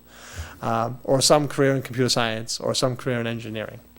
The state is actually supporting the development of these pathways, and they use a little different language, but they call them innovation pathways, early college pathways, or vocational education pathways. And they're actually, I know we just talked about not the great part about Chapter 70 funding, but they're actually putting money into Chapter 70 to, if you have students in an identified pathway supported by the state, they will increase your Chapter 70 funding. We don't know the answer to the question if that would go against our health harmless or not, if we'd actually get that money. It's actually in the governor's budget for the first time this year. And we actually believe, looking at our staff, it would just be a lot of it would be reorganization of our current curriculum.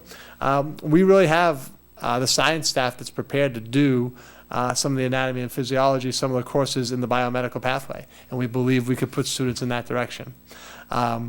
Our math department is very interested in computer science, and we believe they've actually started offering some computer science courses in the 8th grade this year. Next year, we're going to have a 9th grade course in computer science, and our goal is over the next 4 years that the current 8th graders, we had 60 students take a course called Bootstrap this year, which was a coding course. And our goal is that those kids will all have the opportunity by the time they graduate as seniors. We want to build that program out so that they'll have a real computer science background and preparation.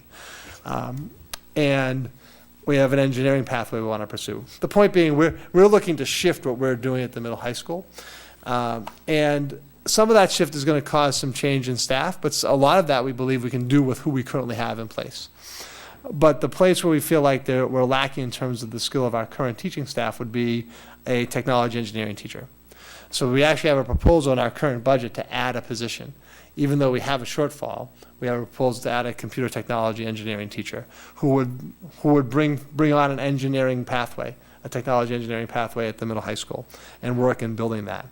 So on this budget, we've done an estimated salary and benefits for that teacher of $75,918, which would actually increase our shortfall to $310,903, because if we have the level service shortfall of $234,985, we're saying we want to add a position of a technology engineering teacher at the middle high school.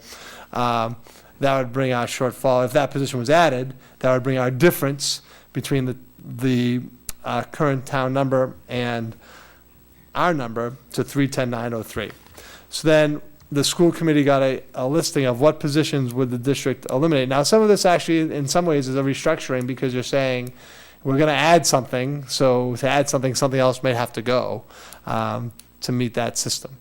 So this was our current projection. I'll do a very brief on what the positions are that we propose to eliminate, and then what the impacts of those reduction would be.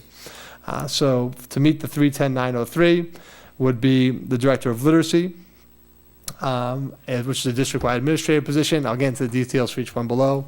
Middle high school French teacher, a middle high school special education teacher, a .5, a part-time middle high school art teacher. So one of our teachers would go to from full-time to part-time. And we'd have a full-time speech and language assistant who would go from full-time to part-time.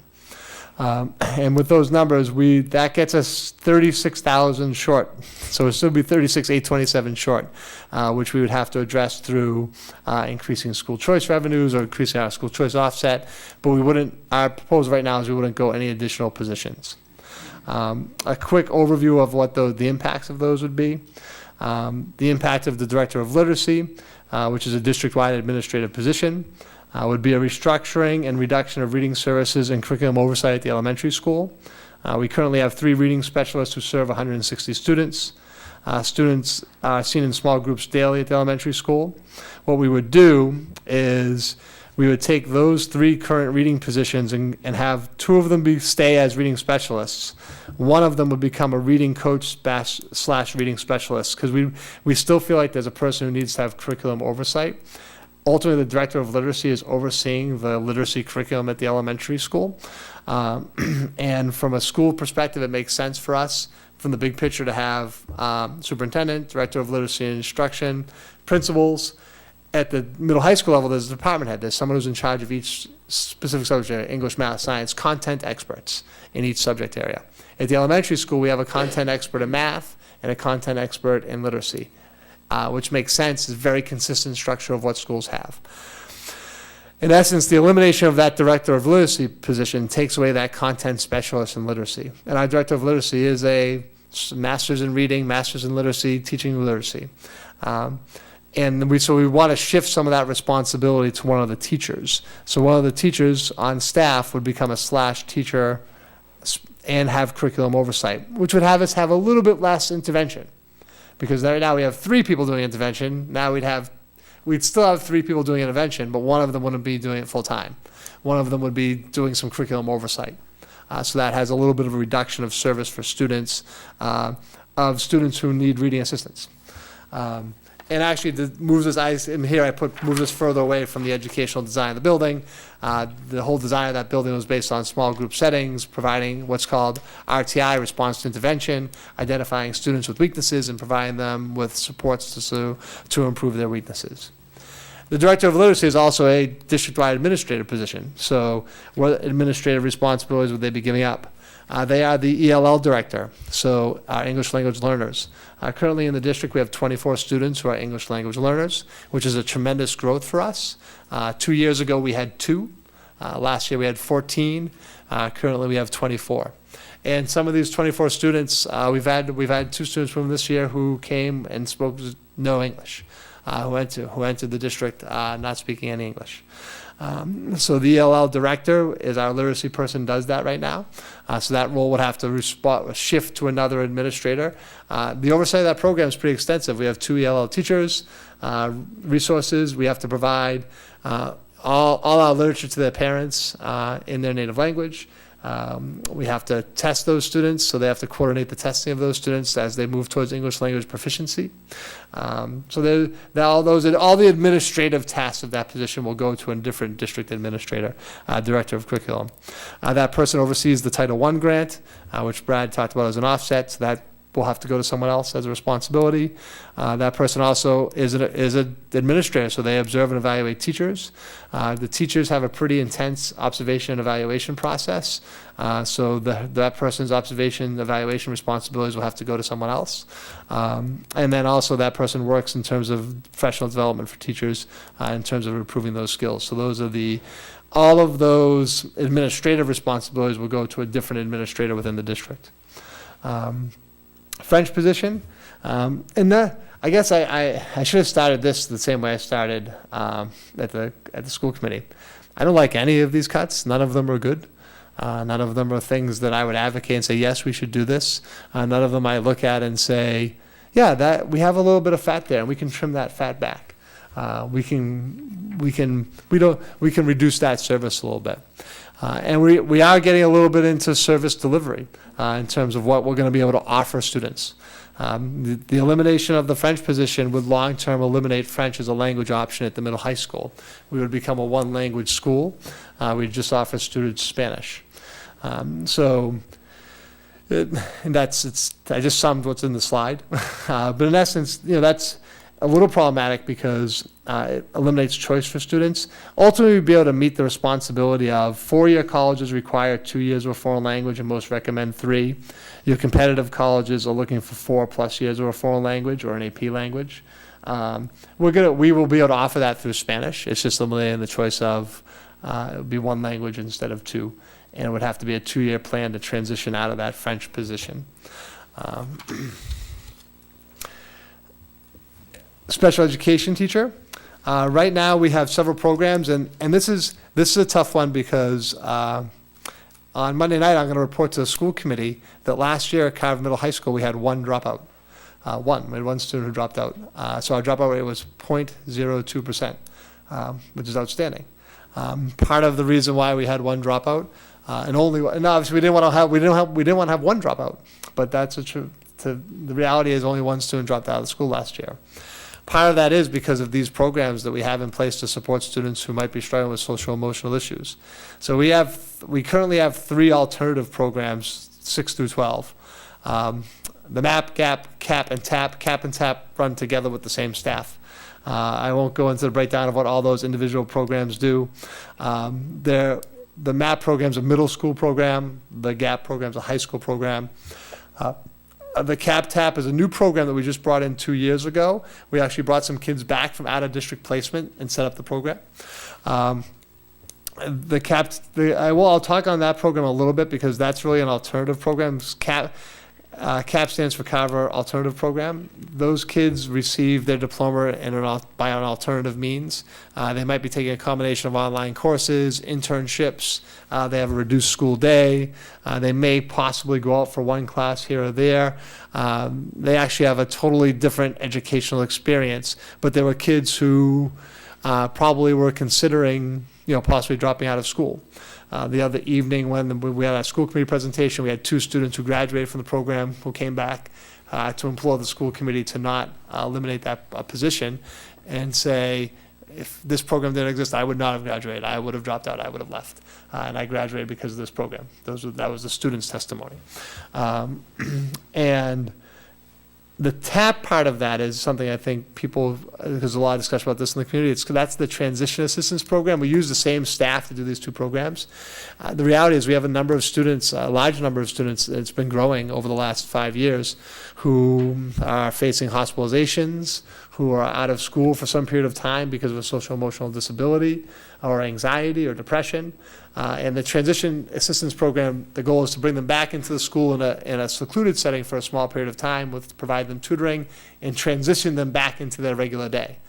So if a student did unfortunately happen to have a hospitalization, they would come back into the TAP program. They'd work with the TAP counselor and the administration, make a determination of how long they need to be there. Is it just a week where you're getting all your work and the TAP teachers are touching base with their regular teachers, but they create a plan to transition that student back to their regular day. So they just don't go from being out of school to walking back into all their classes. Because someone who might be struggling with those types of things, that can be an overwhelming experience. So that's been a really positive program for the district. And so you're saying, if these are such positive programs, why are we looking at possibly reducing one of the people there? Because we don't think it's the best setup, I don't want to do it, but we believe that with the current staffing of all these programs, we could offer the same services to students utilizing the current staff. So I don't need to necessarily, unless you really want me to go through all the details of the staffing, but ultimately we believe we could restructure the staff of 2 special education teachers, 2 adjustment counselors, and 4 paraprofessionals to still have these programs run. And I want to make that really clear. That's been a miscommunication as we've gone through this whole process. Some things I've seen or heard is that people are saying we're eliminating the CAP program. Our proposal is not to eliminate the CAP-TAP program. Our goal is to maintain these 4 programs as they exist, utilizing 1 less staff member. Currently, those programs have 3 special education teachers, 2 adjustment counselors, 4 paras. So there's actually, doing my quick math, there's 9 adults who work with those students. We're saying we can do the same work with 8. I don't think it will be effective, but it's not a proposal to actually eliminate any one of the programs. It would just be staff them a little bit differently. 0.5 art teacher. So we would reduce one of our full-time art teachers to a 0.5 art teacher. Currently, there's 46 students in 9 through 12 enrolled in art classes. The projected enrollment for next year is 68 students. Would lead to possible reductions of offerings of electives in art at the middle high school. It's probably one of the places where our numbers are the lowest. So when we looked at numbers, and I guess I'll make this general statement, we began to look at classroom teachers, and our concern was if we just eliminated a social studies teacher or a grade 2 teacher, that was going to start impacting our class size in a way that we didn't want to go to. And I will say we looked specifically at social studies. Social studies is not a tested subject, not that we want to have that be the driving factor. At the middle high school, there's not an MCAS test that students have to pass for graduation in social studies. Our departments are pretty equal in terms of the number of size and staff they have. And also, we have a 4-year graduation requirement in English. We have a 4-year graduation requirement in math. Sciences are subject specific. If to teach physics, you have to have a degree in physics. To teach biology, you have to have a degree in biology. To teach chemistry, you have to have a degree in chemistry. So those make those positions are harder to reduce because of the reality of the specificity of their positions. Social studies, unfortunately, doesn't have any of those things. We only have a 3-year graduation requirement in social studies, not 4. It's not subject specific. You don't have to be a U.S. history certified person to teach U.S. history. When you look at it, if you were going to make a subject area reduction, it's the one that makes the most sense. But we looked at that and we said, what would it actually be next year if we reduced 1 social studies teacher? And our projection was that we were going to have to run a couple honors classes at over 30 students. And we were going to have 1 grade level. We were going to have to select a grade level. We were looking at 8th grade, where the average class size would be 28 to 32. So when we started looking at grade, just an English teacher, a math teacher, a science teacher, a social studies teacher, we're going to have that same problem across the board. And so that was concerning to us in terms of numbers. So that's why we started to look at some of these other positions like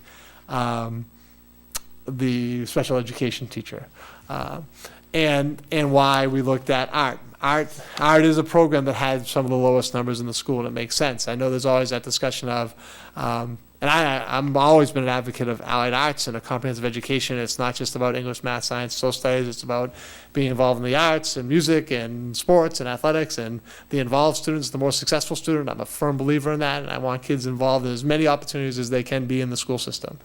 But we actually believe that by reducing to the 0.5 art teacher, students will be able to take the art classes they signed up for.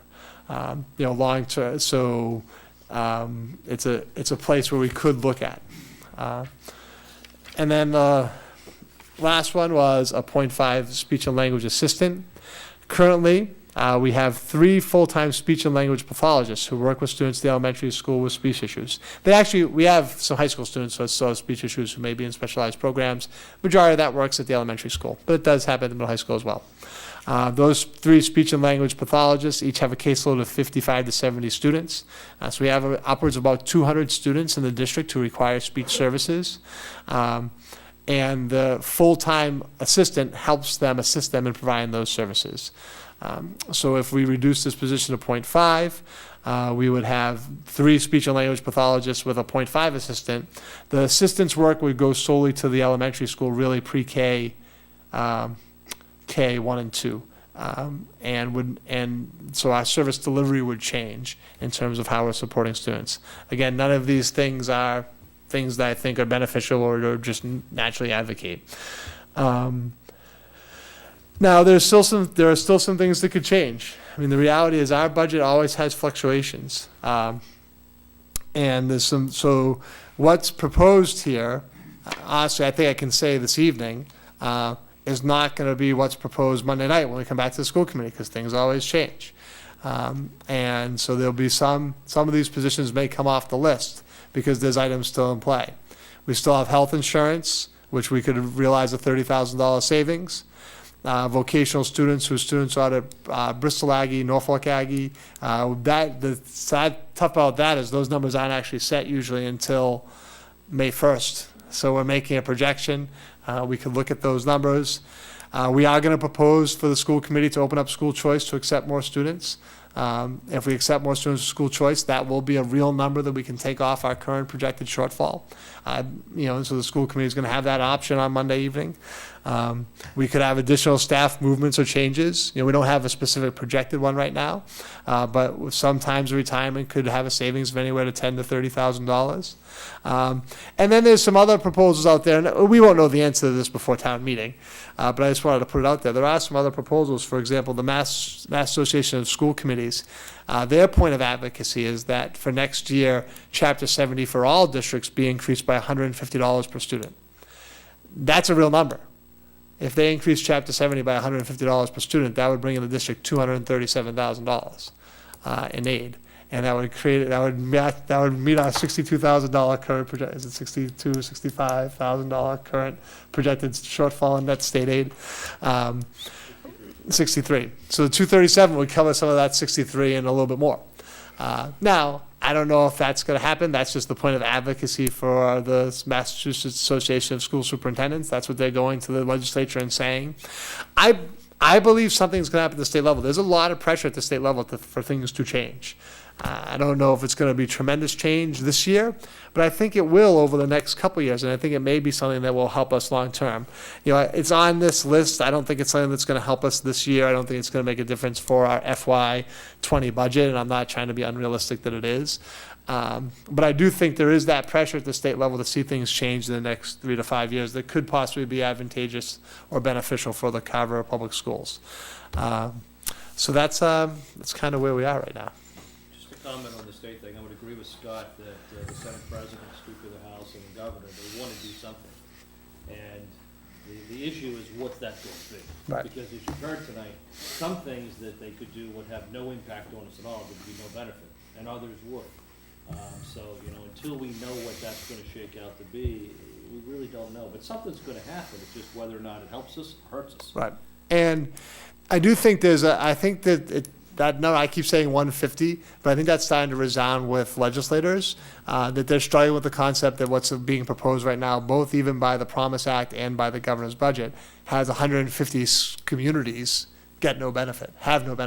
And I think that's resonating with people saying, is that, should we have half of our school districts not benefit from these changes? So I think that pressure is there to have something happen so that everyone gets something. But again, I don't think that's going to help us for this budget we'll look at. And even though they want to do something and they're going to do something, the bottom line is they still have a bottom line they have to deal with. So, they're going to have to cut something in some other agency somewhere to make this happen, or they're going to have to raise taxes. So one way or the other, they need to generate more revenue, either through cuts or additional taxes or other fees to cover what it is they want to do. And that's where the big discussion is going to be, is what's people's pain level up in the legislature and the governor's office to take those steps. And just like the town has an opportunity, should it ever choose to do an operational override. It has that choice. It's just whether or not that choice is something that the community wants to do. And right now, we're trying to solve all this without pulling that lever, and see what happens. Ms. Scanlon. In curriculum for channeling kids into different professions, how long would that take? So we're really thinking full implementation would take 3 to 5 years. So we're currently we're in the planning stages that we're going to come back to the school committee and say this is kind of our 3 to 5 year plan of when we'd like to see these programs implemented, the staffing that's going to be required to do that. Right now our early estimate is staffing changes would be I said we have science teachers could do it. When we really looked at the biomedical program, we might have to add a science teacher. It might require an additional science teacher to really implement that program the way it's designed. But I should also say there's funding sources for this. So, for example, we're working with this group called Project Lead the Way. We had a meeting with their director just the past week ago, and there's grant funding available. I should remember who their outside agency who's funding them is. Sorry, I do not. They are being funded by corporate sponsors. Then, in essence, they pay for they don't pay for your staff, but they pay for all of your durable items to implement the programs. In the biomedical sequence, there's actually four courses you'd be required to take as a high school student. In theory, you'd take one in 9th, 10th, 11th, 12th grade. So coming in as a 9th grade, you'd say, I'm going to enter the biomedical pathway. I'm going to take these 4 courses. You could jump in at a different time, possibly, and maybe double up on a course. And you dedicate 2 teachers. One teacher would teach 2, the other teacher would teach the other 2. And those students, in essence, would go through that cohort, and they would go through that pathway and be required to take all 4 courses. They have grant funding that pays for all the supplies, because it's project-based. There's a lot of real-world things that are required to build that program out, but the grant pays for everything that's a durable item. Your responsibility is to have the staff to teach it, and they actually have trainings for the staff, which the grant pays for as well. So the grant pays for staff training, durable goods. It does actually pay for the teachers, but we would obviously, our goal for next year is to we're going to apply for one of the Project Lead the Way grants. We're making a decision of what's the best starting point for us. That's the planning piece we're in. Whether it is we're looking at computer science, because we actually have math teachers who are on board and already have some of the skills and are really excited about doing it. So we're trying to balance out. There's 3 programs they offer. They all have the same grant funding. They all have the same structure. You could apply for a grant for all 3 programs. You just have to make sure that are we actually prepared to roll those out. The teacher training is actually pretty extensive. It's 2 full weeks in the summer, one time, for a teacher who's going to teach 1 course. So for each course, there is a required 2-week training, summer training, the grant pays for. So we just have to narrow it down and say, this is the grant we're going to go for next year. There's also some state grant funding to support this. So we're interested in looking at possibly having our culinary program become a Chapter 74 program through the state. There's grant funding to support that. Our culinary programs have been very successful, and we create like a culinary hospitality pathway in which students would learn, just even beyond the culinary piece of the chef, what does it take to manage and operate a business, like a restaurant.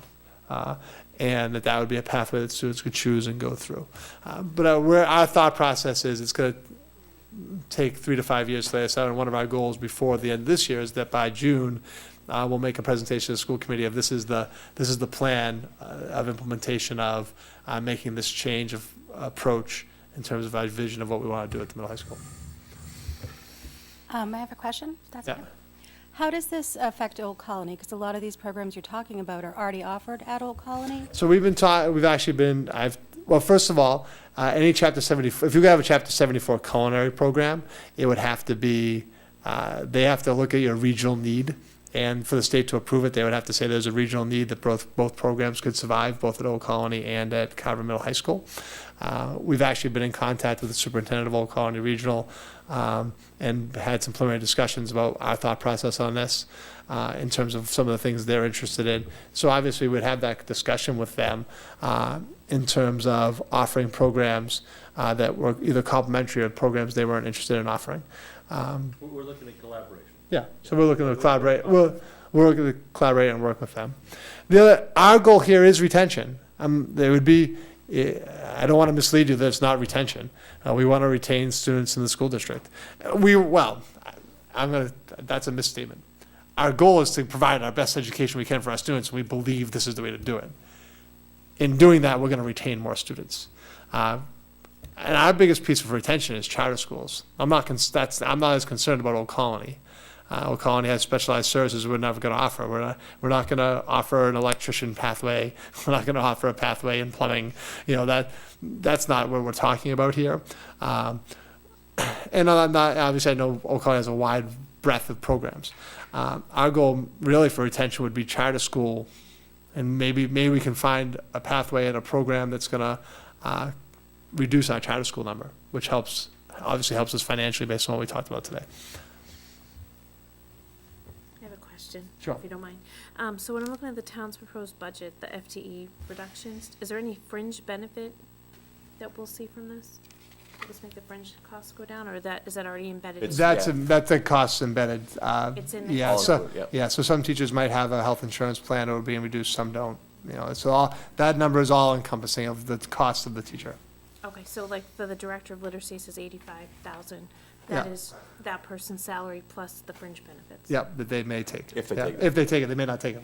Yeah. Right, so yeah, so everything that's listed here is based on the actual person who's currently in those positions, their salary and benefits. Will there be benefits even if someone didn't elect the health insurance, right? You must place up for workman's comp or, Yeah, that's just an Other assessment, benefits though. in there. Yeah, that's still that's just an assessment to it's actually an assessment to the town that gets broken out through okay. other channels, yeah. Yeah. But just for our budgeting purposes, it's salary and health insurance. Okay.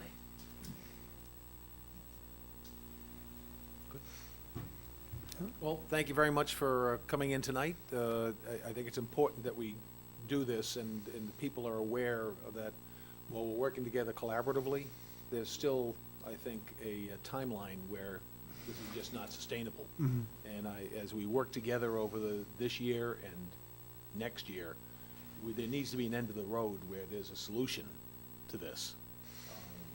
And I think the three committees need to continue to work together to try to help the schools find that solution. And we probably need to get involved with the lobbying on the state level. We need to constantly try to get as creative as we can with our own budget.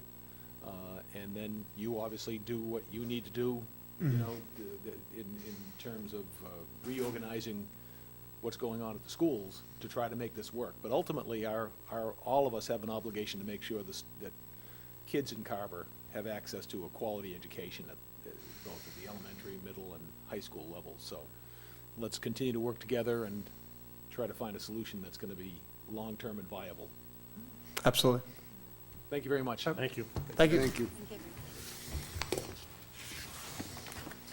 All right, well, Mr. Chairman? that takes us to 8:45. Yeah, I'm sorry.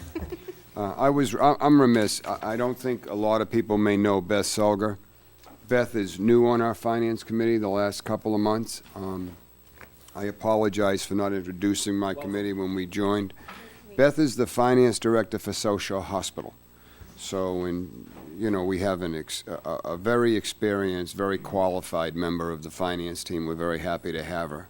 If I can continue just for 1 second, we all know Kate Banzel is our vice chair. We have Bill Duggan, John Carter, and George Callahan, and I'm Alan Germain. Thank you. I'm sorry, I should have introduced her to begin with, and then it finally dawned on me when she asked a question to Scott that, I didn't. So I apologize. I'm glad you thought of it now. Well, better late than never.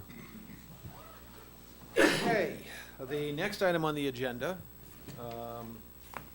it being 9 o'clock, is the presentation of the town meeting warrant, discussion and vote on finance-related articles that are to be recommended by the Finance Committee for adoption. You going to lead us through this, Alan, or how do you? Let me take a stab here at the screen behind you, and I think we're really here to talk maybe about the first 10 or 12 articles. Article number 1 is, I have this down here as tabling right now because we're waiting for the CPC to vote on this on Thursday night, which would be for the $600,000 for the improvements to the King Street property.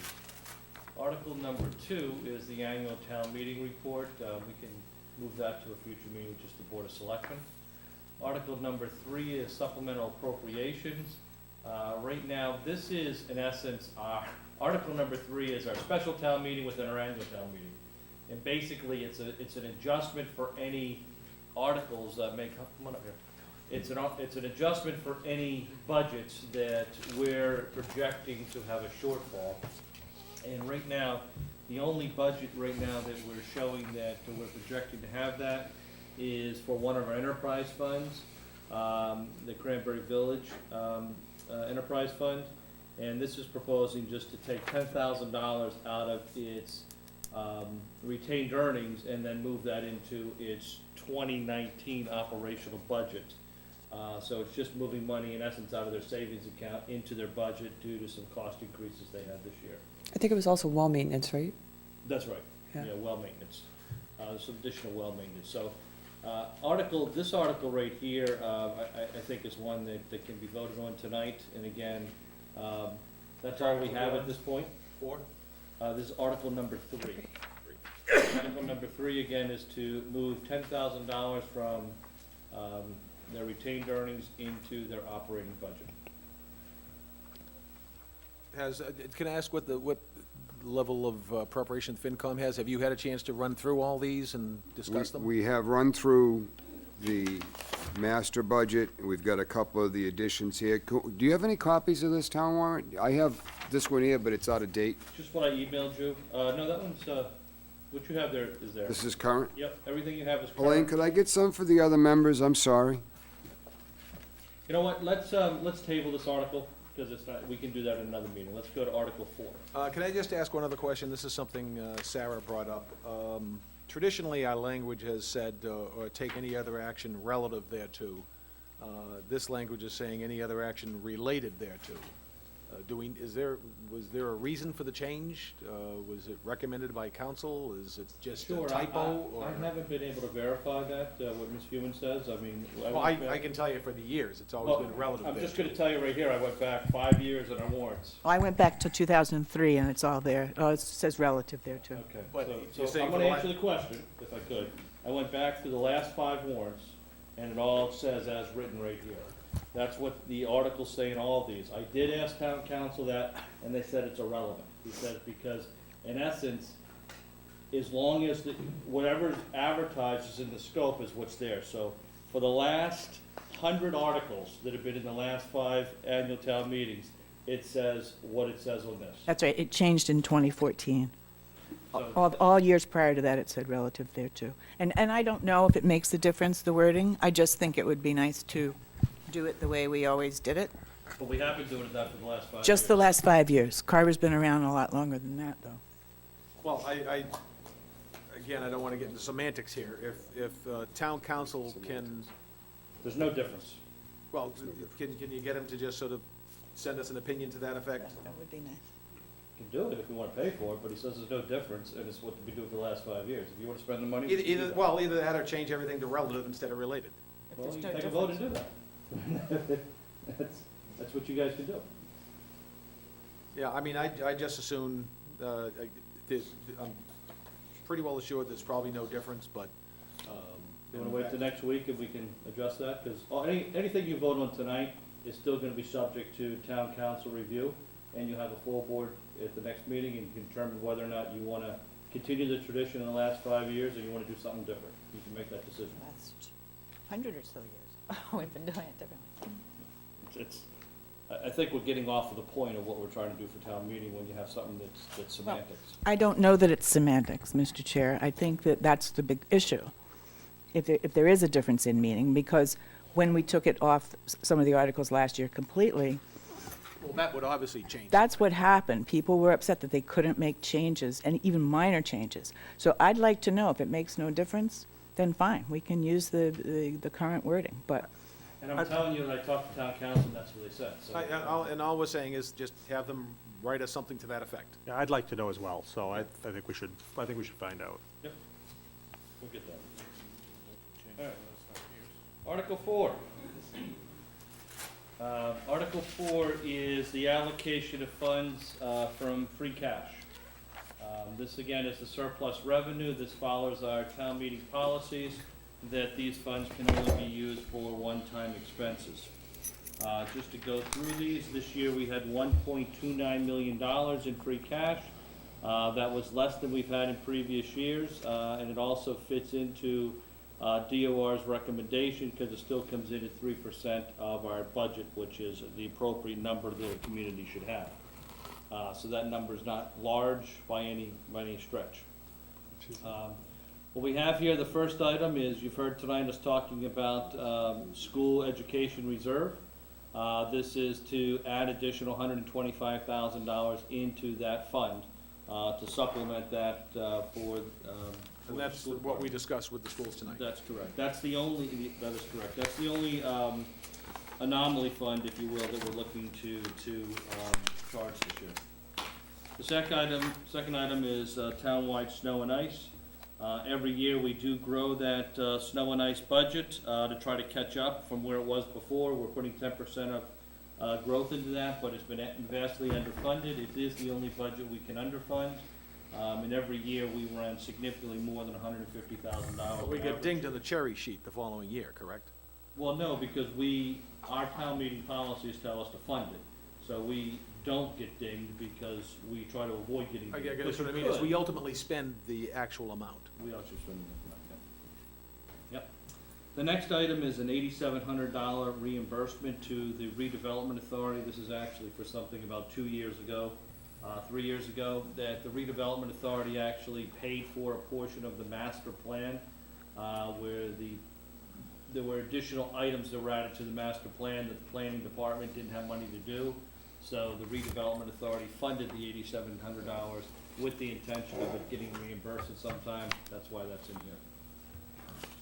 The next item is the capital outlay reserve fund reimbursement. This is for the fire department PPE protective gear.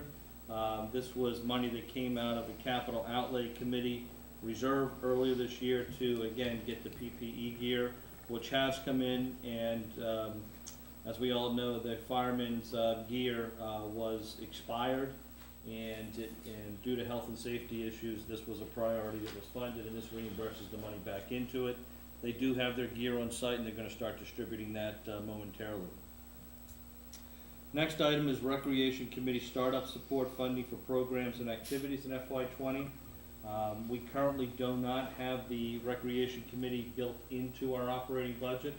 That's a goal we have next year to put them into the budget, but for this year, we're using startup money to actually help fund that. When I say startup money, I mean free cash money to help fund them this year. And that's the number, I believe, Meg, we had in there last year? Yes. Following that, we do have $249,180 that we're proposing to go into the police station. When we funded the police station at the previous town meeting, we stated that that would be the maximum amount that we were gonna borrow. And from there, and that was just for building the building. As we move forward, we still need to fund the demolition and some of the site work, and then eventually the furniture and fit out and other equipment. So this is an opportunity of using one-time money to continue to fund the police station for some of the additional costs that will be needed for that project. There'll be other articles that I'll be going through too to supplement money going into that. The goal right now is to get to add about another $1.5 million at this point into the police station budget to cover the work that's gonna be needed for that facility.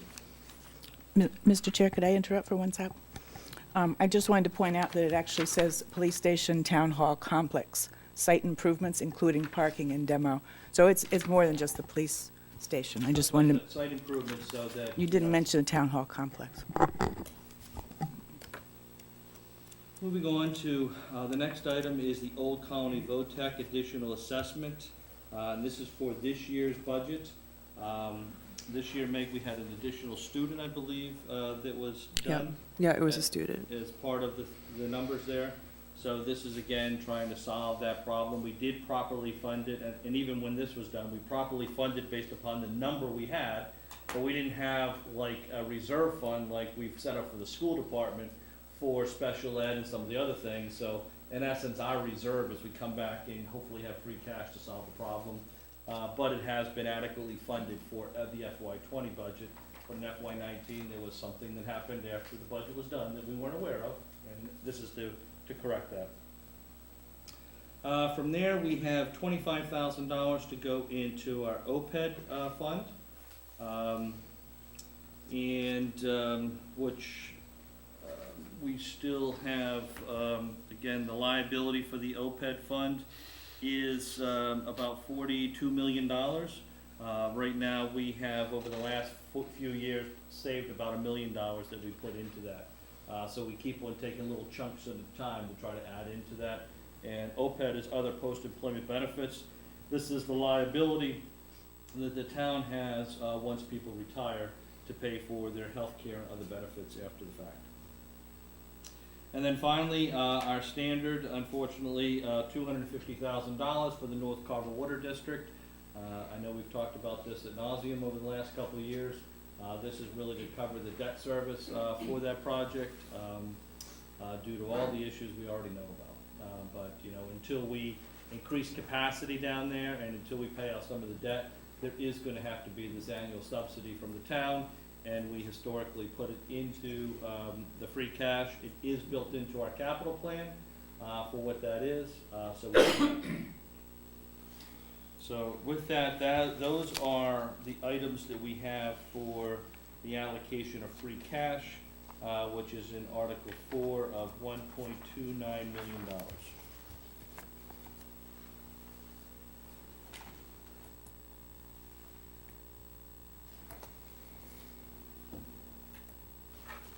Has the FinCom had a chance to discuss this? I don't think we've taken this item up. I think we started right out with budgets, and I don't believe we've taken this item up.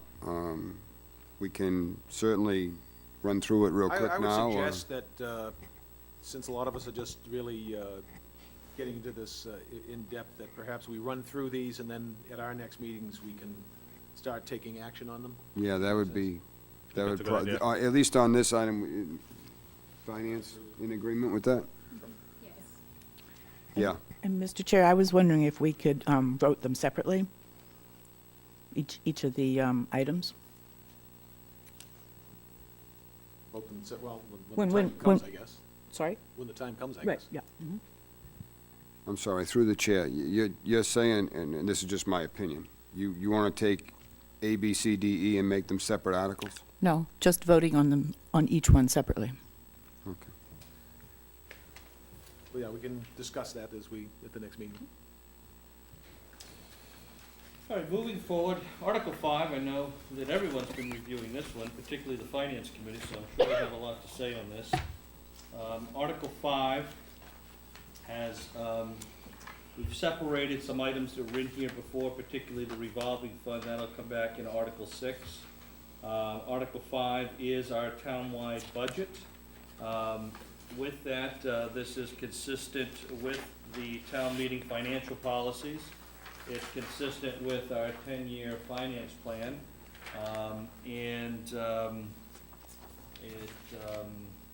It has been reviewed. I know all the departments have met with the Finance Committee to go over their different budgets.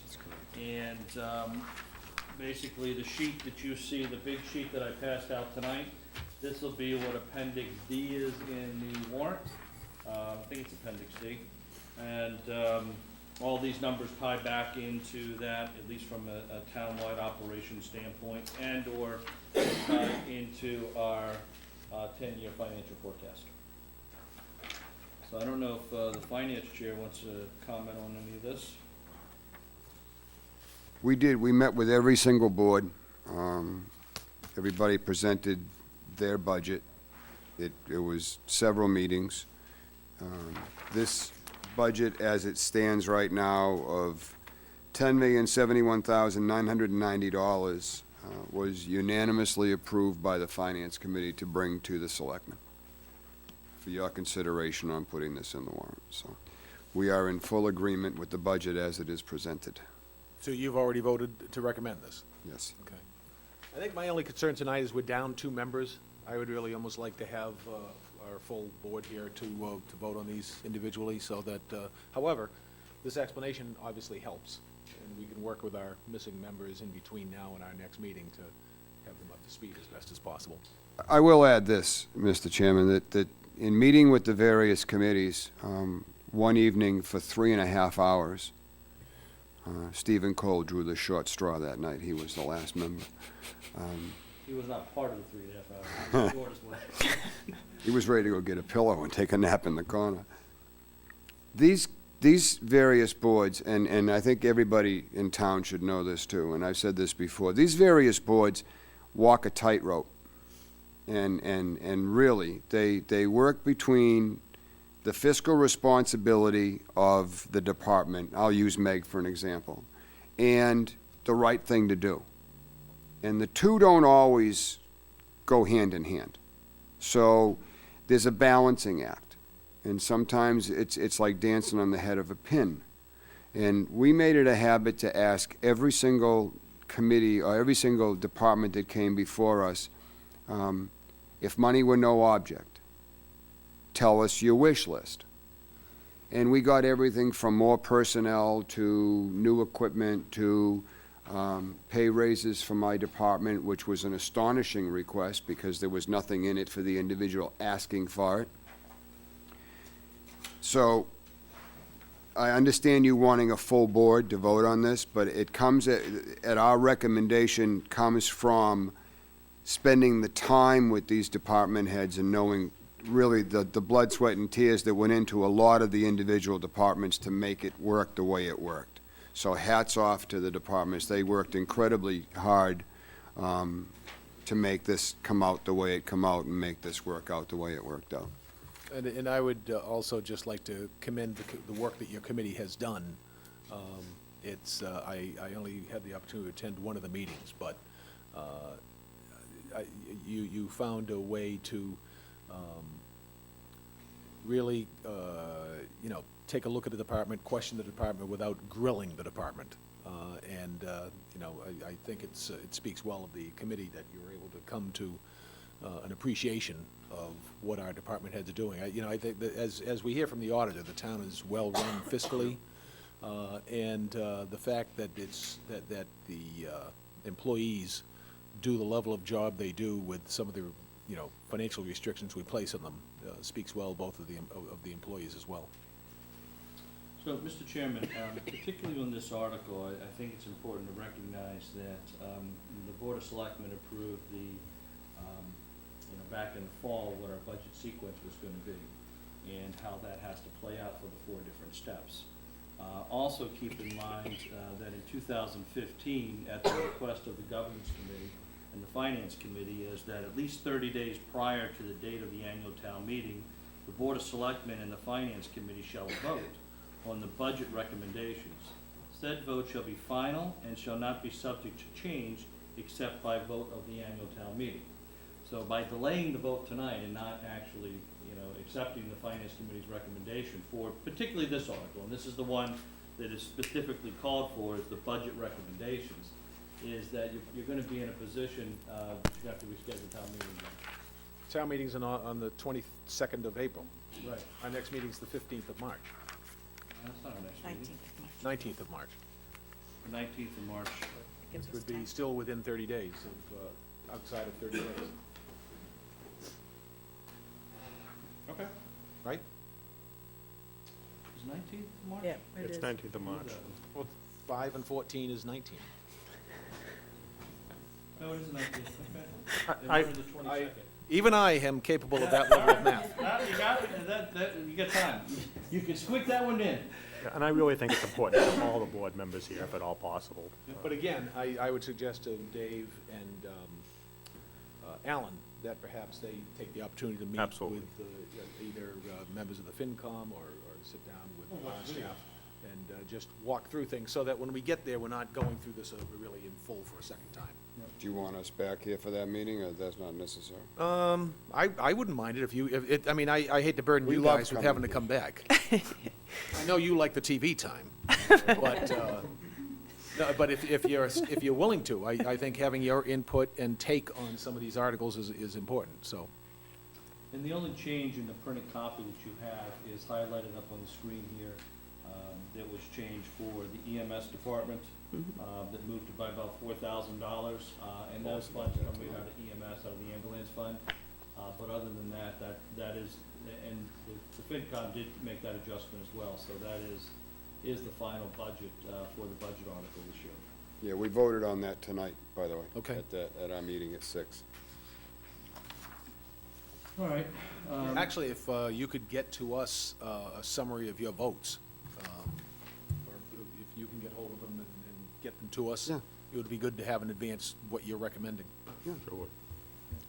Mr. Chair, is this the time, or should we wait for the full board to talk about the school department's needs as well? And what we might be able to do to help? You mean beyond what we're doing now? Correct. Well, now would be the time to bring it up. Oh, okay. Well, I just, I understand that we can't tell the school department as selectmen how to spend their money. But they've also told us, and this was kind of enlightening to me tonight, that if we could help fund the Pathways program, that was something that, and get the tech teacher in it, that might attract the tuition-in students. And we had spoken before about the possibility of not putting so much money into the building stabilization fund. We've already diverted that money. Right, okay, so I'm wondering if we have any of that left over that we could use. Well, no, we're not putting anything into it this year. Okay, so it's all being used for this budget? Yes. Okay, that's good. But again, that's why we need to find another solution, because, we can keep pivoting. We're not putting as much into OPEB as we wanted to this year, and we got dinged in the audit because our share going into OPEB was less, whereas when we did the last bond, we actually had a positive result because of what we had done towards OPEB, but now we're falling behind. But these are just things we have to juggle. If we put more into OPEB, then we're taking monies away from the rest. And again, it's not just the school. Oh, no, They it's get other the- departments as well, I know. Everything that we save, 70% goes to the schools, the other 30% goes to the town budgets, and as the FinCom knows from, every other budget, town department would love to have an extra employee or extra goods, so, again, the state needs to do some things to help, and we need to find some additional sources of revenue to solve our problems here. And I think that the school department needs to get more realistic. I'm just being honest here. I mean, we can sit back and talk about trying to raise more money, and the state's got to kick in more, and this one's got to do that, and that one's got to do that, and there seems to be no responsibility coming out of the actual school. And I'm not sure I agree with you And on I think that's unfair to say now that they're not in the room. No, I'm not saying that because they're not in the room. I made that statement before, and there's no denying what my thoughts are on this thing. I think that we keep looking for automatic increases that are not sustainable town-wide, and we're going to get to a place, if we continue to go, where it's going to be a Prop 2.5 override that will fail miserably at that election, at that town meeting, and then it's going to be a mad scramble to find out how we're going to balance this whole thing out. And we have declining, that's the whole problem, we have declining participation in the schools with students, and we have increasing costs. So, I don't want to get bogged down in this now. I don't either, think and when I we was get hoping it past didn't this come up town at all. meeting, we need to Absolutely continue to have, correct. meetings with the schools and try to find resolution to it, because I don't think anybody could make the argument that we are overspending on students in the school. I don't think we are either.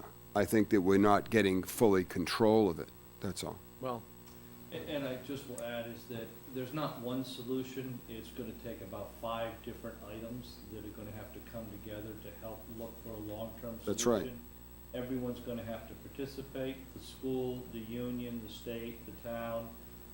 This pathway program, just for clarification, the school is not looking to implement the pathway program this year. They're not putting funding for that because it's a multi-year process. As I said, it takes about 5 years to implement a program like that. Both myself and the superintendent and Meg and Brad were all working for looking at long-term solutions for this, and it is a long-term problem we all have to sit down and roll up our sleeves to figure out how to solve. all right, next. Next article. Next article is Article 6. Article 6 used to be in Article 5, but we've asked to split some of these items up.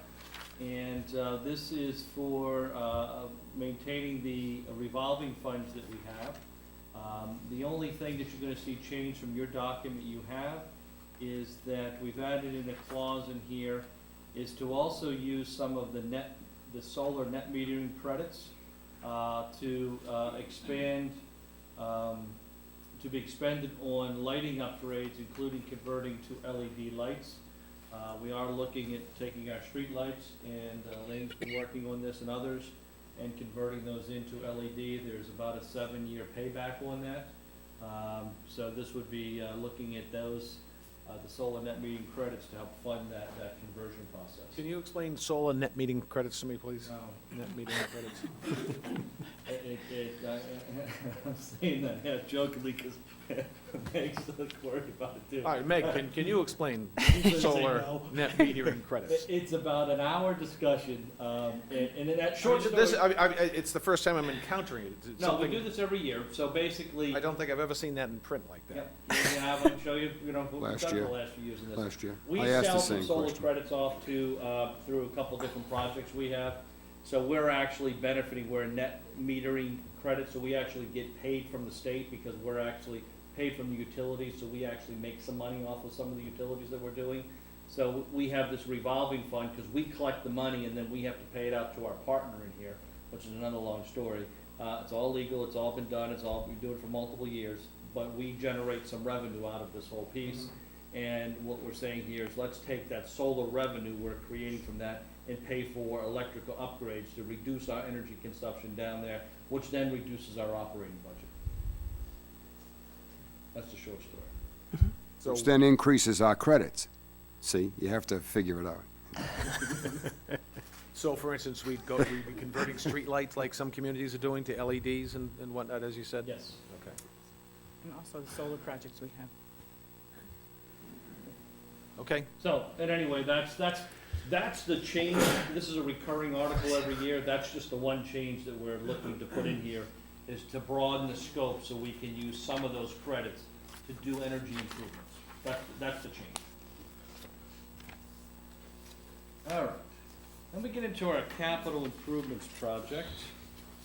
And this just had some wording changes that don't impact the intent of what you have in print. It's just that we had some redundancy in there for the 600,000, which is crossed off on the screen. So these are the items that have been reviewed and approved and voted in favor of by the Capital Outlay Committee at a tune of $3.7 million. Keep in mind that of this number, on the bottom there, the $1.8 million includes our debt service and lease payments. The number above that includes the $100,000 that we had from a pilot agreement for solar projects that reduces down our bond. And then the rest of the items are projects that are needed for the town. And I'm gonna just go through those real quickly. The transportation building, lighting upgrades, so this is for both the school transportation and hopefully doing some of the DPW to upgrade those buildings to motion sensor LED lights. Again, a net savings on that. The next item is actually a reconfiguration of funds that were gonna be used for a sweeper, but now the DPW wants to move forward the plow and six-wheel dump sander at the same cost, the $200,000 cost. We have fire tanker number 2 at $495,000. We have the rehab of heavy rescue number 1 and redoing the frame, that's $10,000. Police and fire equipment for new hires, I have it written down here as FY20, it's actually FY19 funding of $15,000. Police cruiser replacement, purchase and equip, this is one police cruiser at $45,000. Townwide technology upgrades for FY20 at $142,000. And again, this is overseen by our joint town-wide technology director. $600,000 to go into the capital reserve account. The capital committee has a capital reserve account that was established in 2014, just like the finance committee.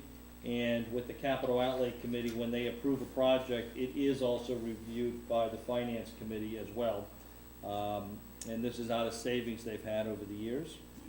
We have a replacement of a 71 passenger bus for the school, purchase and equip for next year at $79,000. Replace a minibus, $31,000. A school wheelchair accessible van at $50,000.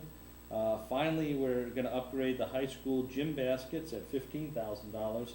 And then I already mentioned the solar, $100,000 that goes directly to our excluded debt that we have to vote every year out of this fund. And then, the debt service, lease payments, interest, project management, disclosure statements, townwide capital, network and oversight, and townwide maintenance contracts for FY20 is the $1.8 million. All of this is in detail in the capital and outlay, the capital outlay 10-year plan. So that is Article 7. Any questions on Article 7?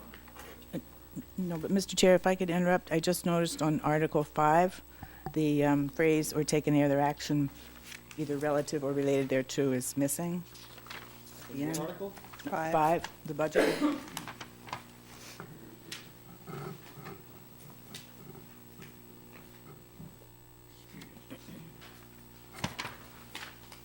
I see Oh, that's the, I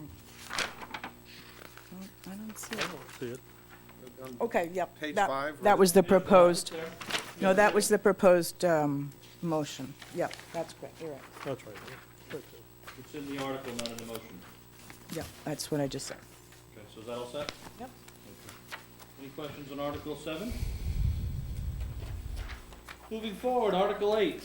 Article 8 is just your standard annual Community Preservation Committee report.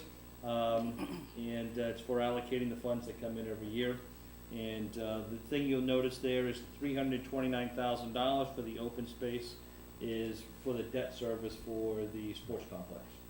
So that's really the only change that you're seeing here is that number is now dedicated for the next 10 years to pay off the debt service.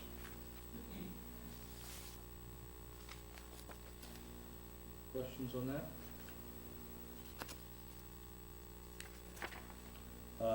And actually, just for the audience, when we do receive our CPC funds, is they have to go into 3 categories and plus the administrative expenses. That's why you have the 3 items that are there. The first is the administrative expenses for $29,000. Second is open space, which I mentioned for debt service, $329,000. And then you also have $58,000 going into community housing reserve and to historic reserve. So every year, 10% is put into each one of those 3 categories, and the remaining 70% can be used for administrative and any other category as needed. Quick question on that category, the open space, I mean, is it historical, recreational, but this is open space, so it's not recreational? Oh, no, recreational isn't one of the 10% requirements. So- CPA funds can be used for recreation, but it's open space. That's the After you requirement. put away the 10% for open space, then you can use it for recreation funding. Well, open space can be recreation. I mean, open space in that definition is recreation. Open space is a broad category, just like historic's a broad category, just like housing's a broad category. So that's why we have that in there. So recreation is open space.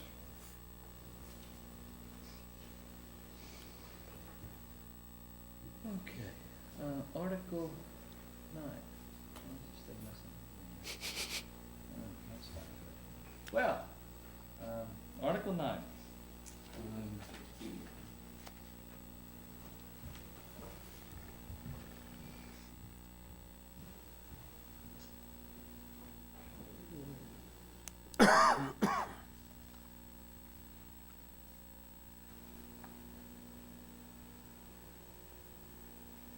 Okay.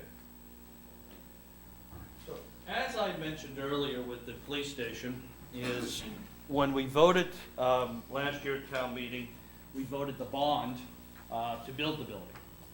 And then in addition to building the building, we also have all the site work, we have the demolition, we have the parking lots, we have the furniture fit out, and so forth. So with that, we also talked about that there were gonna be additional funds that at that time I knew were gonna be coming available based upon our success predominantly with the elementary school.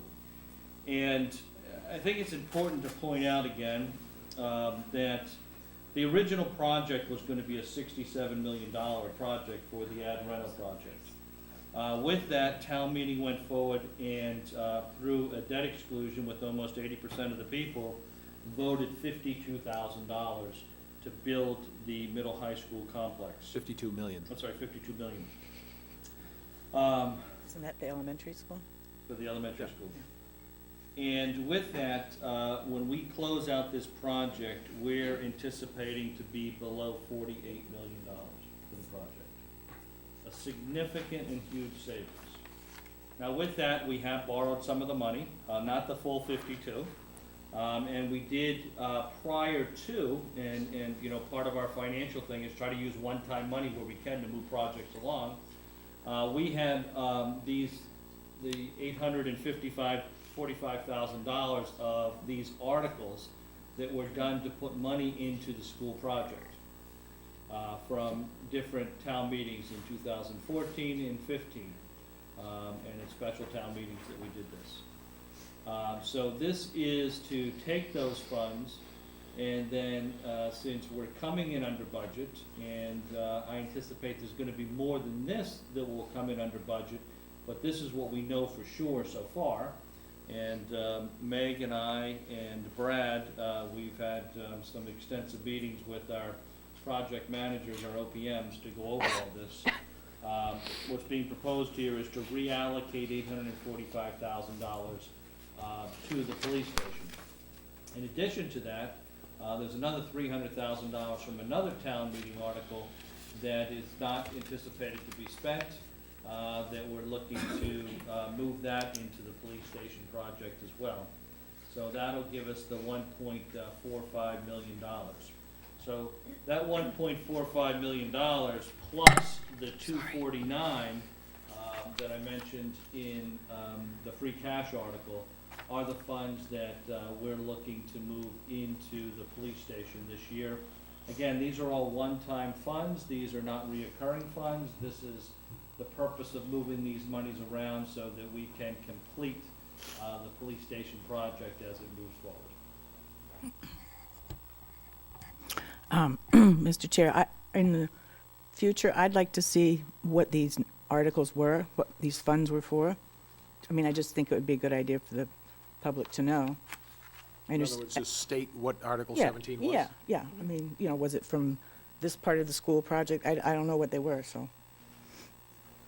Can we just put a little dash there and Yeah, identify the I article? can include that in the informational summary.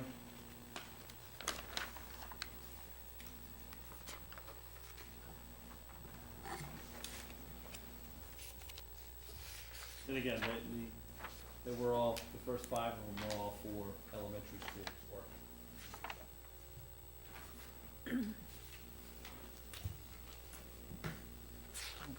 Oh, and I think there's a typo at the top line. It says, and transfer the following funding articles from the to the police If you station. look at the screen up there, does that solve that typo? I'd have to put on a different pair of glasses. I'll trust you on that one. So that is a more updated than what we're looking at? That is what you're looking at, but you can see the red line there where the from done is crossed off in the first line. That's what I'm saying, so that is somewhat different than what we have. Correct. That's why I have it up here as red line, just showing. There's very few changes, that's one of the 8 changes that we're in that. A quick question, is a C and D, same article, same amount, same year, is that? You'll remember this is that was the time, John, we went to the finance committee to get $75,000 to accelerate the design, and we went to the capital outlay to get $75,000, so we had a total of 150. And we finally got the vote. So the source was different for C and D. One was FinCom and one was capital outlay.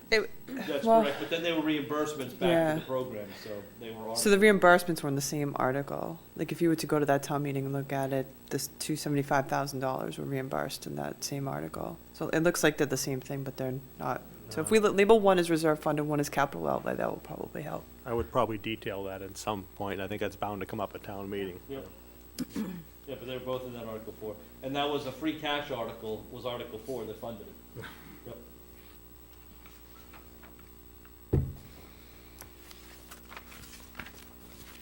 All right.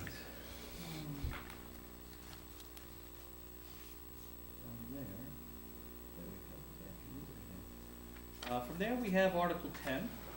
Article 10 is for the Old Colony Regional Agreement.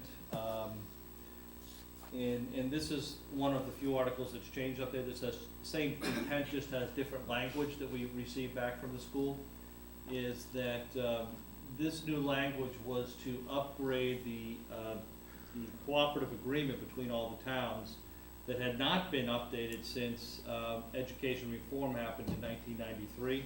All the town councils got together and reviewed this, and all town councils are recommending this document, which is part of, which will be part of the appendix to upgrade for everybody. And I think the Finance Committee was involved in this a little bit too, Alan? I went to that meeting. Bill Duggan did also. This was really designed to clean up the language. It doesn't alter the commitment and the relationship between Old Colony and any of the member communities. It just cleans up some what became old and out-of-date language within the document. We got a copy of it. Michael was sent a copy of it. He sent a copy of it over to council, as did all the towns, the surrounding towns that are involved in this, and they all gave their input and went back to Old Colony. So this has all just been nothing more than a, take a, 10-page document and try to make it 9 and say the same thing. Doesn't change the nature of the... Does not change the nature of the contract or the commitments between the parties at all. All right. And so that was kind of really the last one that I was looking to go over tonight, because the rest of the articles still need town council to make some modifications to, and as well as zoning articles that there was the first meeting of their zoning hearings tonight on those articles. But I at least wanted to get the first 10 out that are financial in some way, shape, or form, so we can at least have that discussion, because the Finance Committee has been having a lot of meetings on particularly the budget article, which is key. So that's what I have from my perspective. I think Alan wants to talk a little bit about, I think, two things. One, the green energy program, and the second is the grant program. Yeah, that'd be great. Thank you. Michael asked us to take up the adoption of the stretch code, which really, it's a building code. So my question was, what does that have to do with the Finance Committee? The code is tied into grants, and grants given from the state become a carrot dangling off a stick. The stretch code, while it comes with $150,000 to $170,000 in available grant money, Acushnet took advantage of it a few years back. They've gotten over $600,000 in grant money. It stiffens up the building code. We've tried to do this in the past. I think I made mention of that. And from what I understand, it's been voted down because the differences in the codes were very far apart. Well, now they've gotten closer together. Are they equal? No, they're not.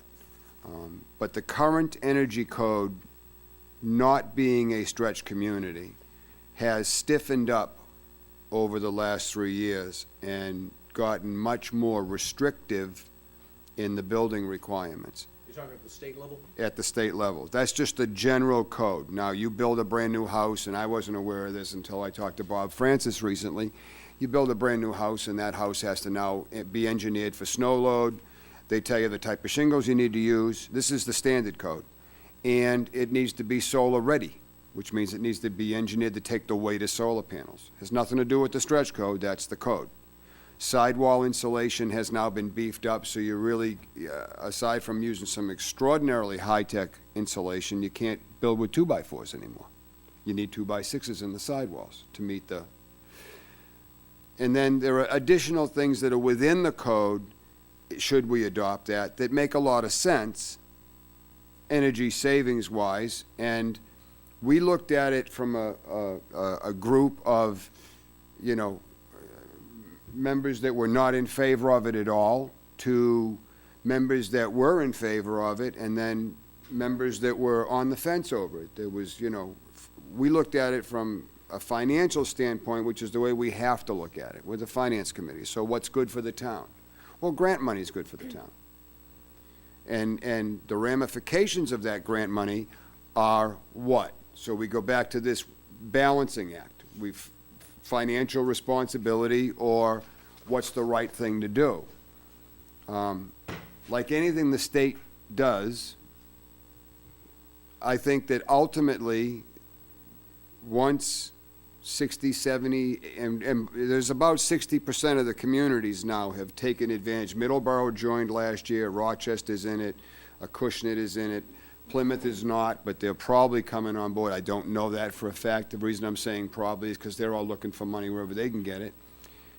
I think that ultimately, either it's going to become the state building code, and since 70, let's say 75%, maybe that's the magic number that the state has in mind. Once we hit 75% participation voluntarily from the communities, we'll now mandate it. So everybody will join it. Except, you know, once you join it, there's no more grant money.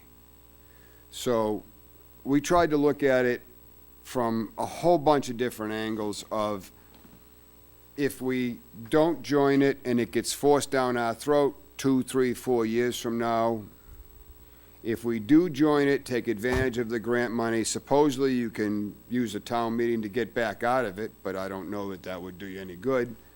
What are the requirements? So the bottom line came up with, we wanted to find builders that hated it, builders that loved it. We couldn't get anywhere fast. I asked some people on the finance committees in a couple of surrounding towns, one being Acushnet, why they took advantage, and the only answer I could get really out of them was the grant money. So I talked to Bob Francis, are you in favor of Him being the building inspector? And he said that from his standpoint, he was very candid about it. He says, without coming right out and saying, yes, I am, no, I'm not, he showed me the current inspection form that he got from a stretch community. And there are more things on it. You have to get the house bagged, you have to do a HERS rating. There's more involvement in a new heating system has to be outdoor modulated in order to set boiler temperature, which the Europeans have been using for 35 years. This is not new technology at all. This is finally the United States coming out of the dark ages from a heating standpoint. And the reason that's the case is because they're paying $7 a gallon for oil, and we never adopted it because at that time we were paying 65 cents, so we didn't care. Open a window. Now it's a big deal, so now it becomes more part of that energy conservation thing. I think ultimately the towns are going to be asked. I think that, if I'm not mistaken, I think that Pembroke, Rochester, and Acushnet have electric vehicles. I know that Middleborough has, I think Middleborough does too now, because they have electric stanchions at Town Hall, plug-ins. I don't know if that's grant money that provided those. I believe it is. But I think that ultimately, the money that can be used in the grants is to upgrade things like, you know, this to LED lighting.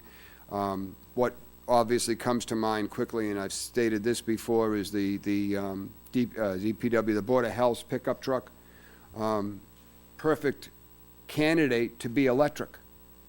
If we can put a stanchion out here and he plugs the thing in, he doesn't go very far in the course of the day in the town, so, you know, that's a good idea. Will the day come when we're forced to buy a fleet of electric school buses? I don't know what that technology is going to be. Is New York City using electric trash trucks? Yeah, they are. Could we end up with electric fire engines? Who knows what that technology is going to be? Who knows when that's going to come down? But that cannot be the Finance Committee's focus. Our focus has got to be what's good for us financially. If we can get grant money to convert lights to LED, which in turn lowers a light bill, then that becomes a fiscal plus for the town. So after a tremendous amount of I don't know, what did we go with, 4 meetings? At least. Maybe 5. And we weren't kicking the can down the road. We were going this many meetings because we wanted more info and more. This wasn't one of these, oh, we just don't want to deal with this tonight, motion to continue. It never happened like that. It was debated, discussed. Eyes were rolling all over the place, and it was, time to, I wasn't picking on you. We just wanted to do the right thing. And then it was voted at the last meeting to advance this to the selectmen, and I want to be very specific in the wording of this. We voted unanimously to advance this to the Board of Selectmen for their consideration in including this in the town warrant. So my interpretation of that vote is that we voted to let you guys decide if you want it in the warrant.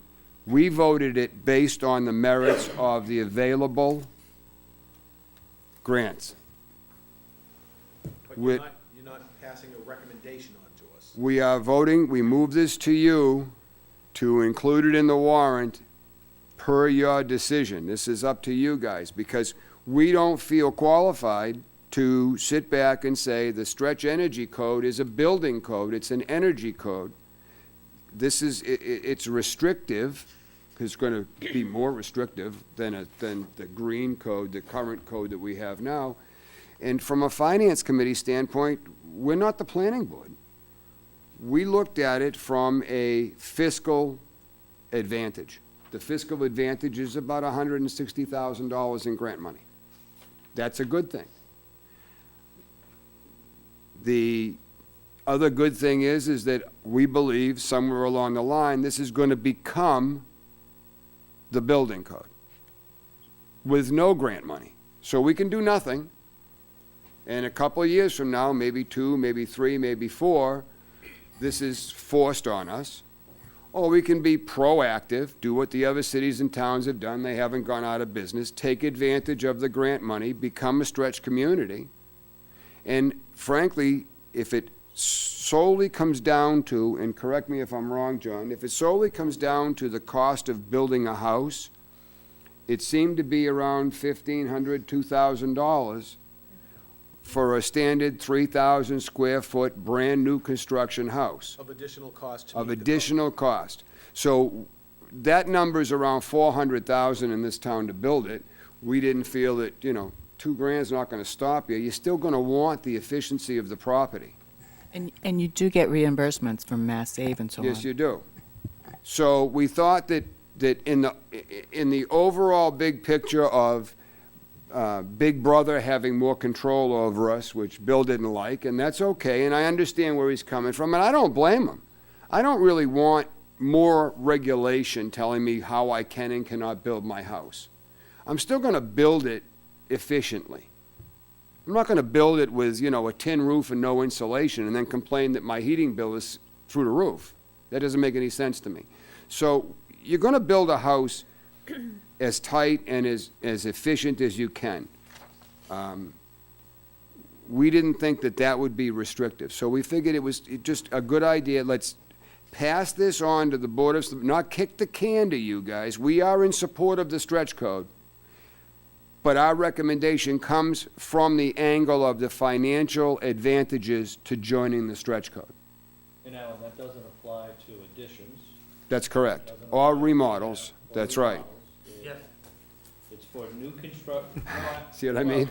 It used to apply to that. That's right. They took that away. That's right. So it doesn't apply to that anymore. They have lightened that up. And, for large commercial properties, it does apply to that, but they have to go through that process anyway. So, when he talked about what's changed, earlier versions included remodeling, additions. That's right. It was everything. very restrictive. Now that's been cut out, so it's only for new construction. And, I think, as Alan said, is that when you're building new construction, you gotta have the roof handle solar. So, it's already being built into right. into that piece that's there. But there is no mandate that there be solar. Do you know what I mean? It has to be able to handle solar. Well, there will be an additional cost for new construction. Question is that number that new construction is gonna have a significant impact to not having the town accept the whole grant program, which is gonna open up other opportunities for the town, and that's the weighing the piece out. So who does it impact? That's right. It impacts new construction, brand new construction, that's who the impact is. We know what the cost is, As Sarah said, there's other grants and there's other savings tied into that offset that in the long term. But that's who suffers, if you will. I mean, let's call a spade a spade. There is an impact there, but there's also a huge upside for That's the right. community as a whole. And also for the town government and the town buildings and running programs that go down here. It does also not require any police or fire cars to go electric. It doesn't require that at all. That's right, no emergency vehicles. And ambulances. I'm sorry? And ambulances. Yeah, no emergency vehicles, so there'll be no electric fire engines, there'll be no electric ambulances, police cars. There may be a required, DPW may require a pickup truck, but that pickup truck obviously can't plow snow. So they're not ridiculous. They're not ridiculous at all in their requirements for it. And I think that there will be other incentives once we are part of that as things go on, because our governor wants us to be a very efficient state. So there'll be more stuff coming. But the fact of the matter is there's going to be more stuff coming, whether or not we take advantage of the stretch code and take advantage of the grant program. There's going to be more stuff coming. They review the building codes every 3 years. The last time I read the statement, and I think it was in our committee's packet, since the first time we voted on the stretch code, or voted it down, I believe that the stretch code's been modified twice. The building codes have been modified twice, while the stretch code's actually been relaxed a little bit. So it took a program that was like this, and it brought the stretch code down a little bit, and the building code came up. Now, what I recently read was that they'll review these every 3 years, and obviously, if they change the base code, they're going to change the stretch code a little bit in order to maintain the stretch, hence the name. They can't have them be equal and perfect. But how long will it be before there is no base code? It just becomes, this is now the code. I think what you're hearing too is, in the past, when it didn't pass town meeting, is, I think, Sarah, you were involved in the initial group that tried to bring it, but when we brought it back 2 other times, there was really no advocating group. And now I think the finance committee, after reviewing this with 5 long meetings, have weighed it all out, and they're recommending it go forward. And, we'll be advocating for it, and hopefully can make the justification to the town this time why it's different and why it should be done. And that's what's needed to happen, is someone out there advocating for it, and explaining it properly. The other piece that the finance committee's tried to aggressively do and had little success, no success, is trying to get someone who's opposed to the stretch code, a builder, who Can't says find this is anybody. gonna be a problem. Yeah. And what they found out, and what we heard, was that, yeah, again, years ago, everybody's afraid of it, scared of it, whatever, and now it's at a point where some people are just doing it anyway, even if the town doesn't require the stretch code, That's because right. it's better. Right. Enhances the That's building, right. and it makes it, Yeah. Well, and I think the other Years, thing, we might have to do it anyway if the politicians in Washington have their way. it also sounds as if from when we first started entertaining this, when there, you pegged it, when there was a big gap. Now that the gap is so closed, then, and recognizing what the trend is, why not take advantage of it, and take advantage of the grant money that we can put towards good use? That's right. Well, the scale was 3 or 4 years ago, the cost to implement the stretch code on on a new house you want to build was $10,000 to $30,000. It was a huge number. Now, it's next to nothing. It's actually the cost, according to Bob Francis, really the bottom line is the cost of the Harris rating. Yeah, that's true. Inspection. So when we first started this, we had an advocacy group called the Green Committee, which doesn't exist anymore. And they did a pretty good job. The problems were the ones you've identified. This whole Green Communities Act needed to be revised. That's right. It was too restrictive. They shouldn't have had additions and renovations in there. And it was too big a leap. It was. And they told us the same stuff and we communicated it to town meeting as well. But it was flawed from the beginning, and it's no wonder that it didn't pass. But we told them all the same things. You'll get rebates. You'll save on your energy bills in the long run. Nobody wanted to hear it.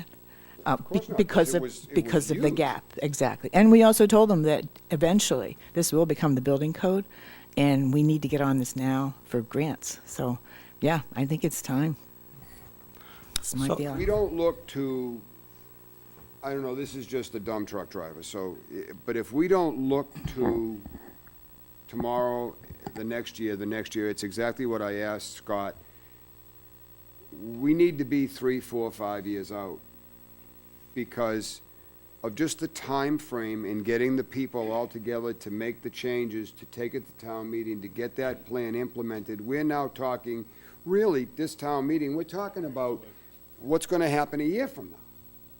So there's nothing that happens overnight.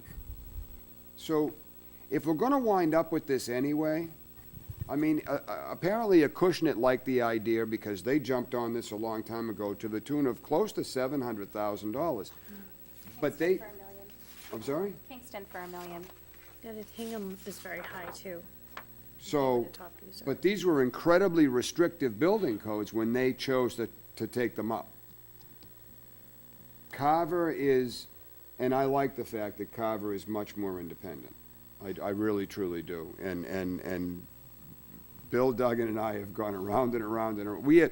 There has been pain, honest to God, there's been pain over discussing this stretch code because of the difference of opinions on it. I can't find anybody that hates it. I can't find a builder that hates it. I can't find a builder that loves it. I can find finance people that think it was the greatest thing for the town because it was tied into grant money.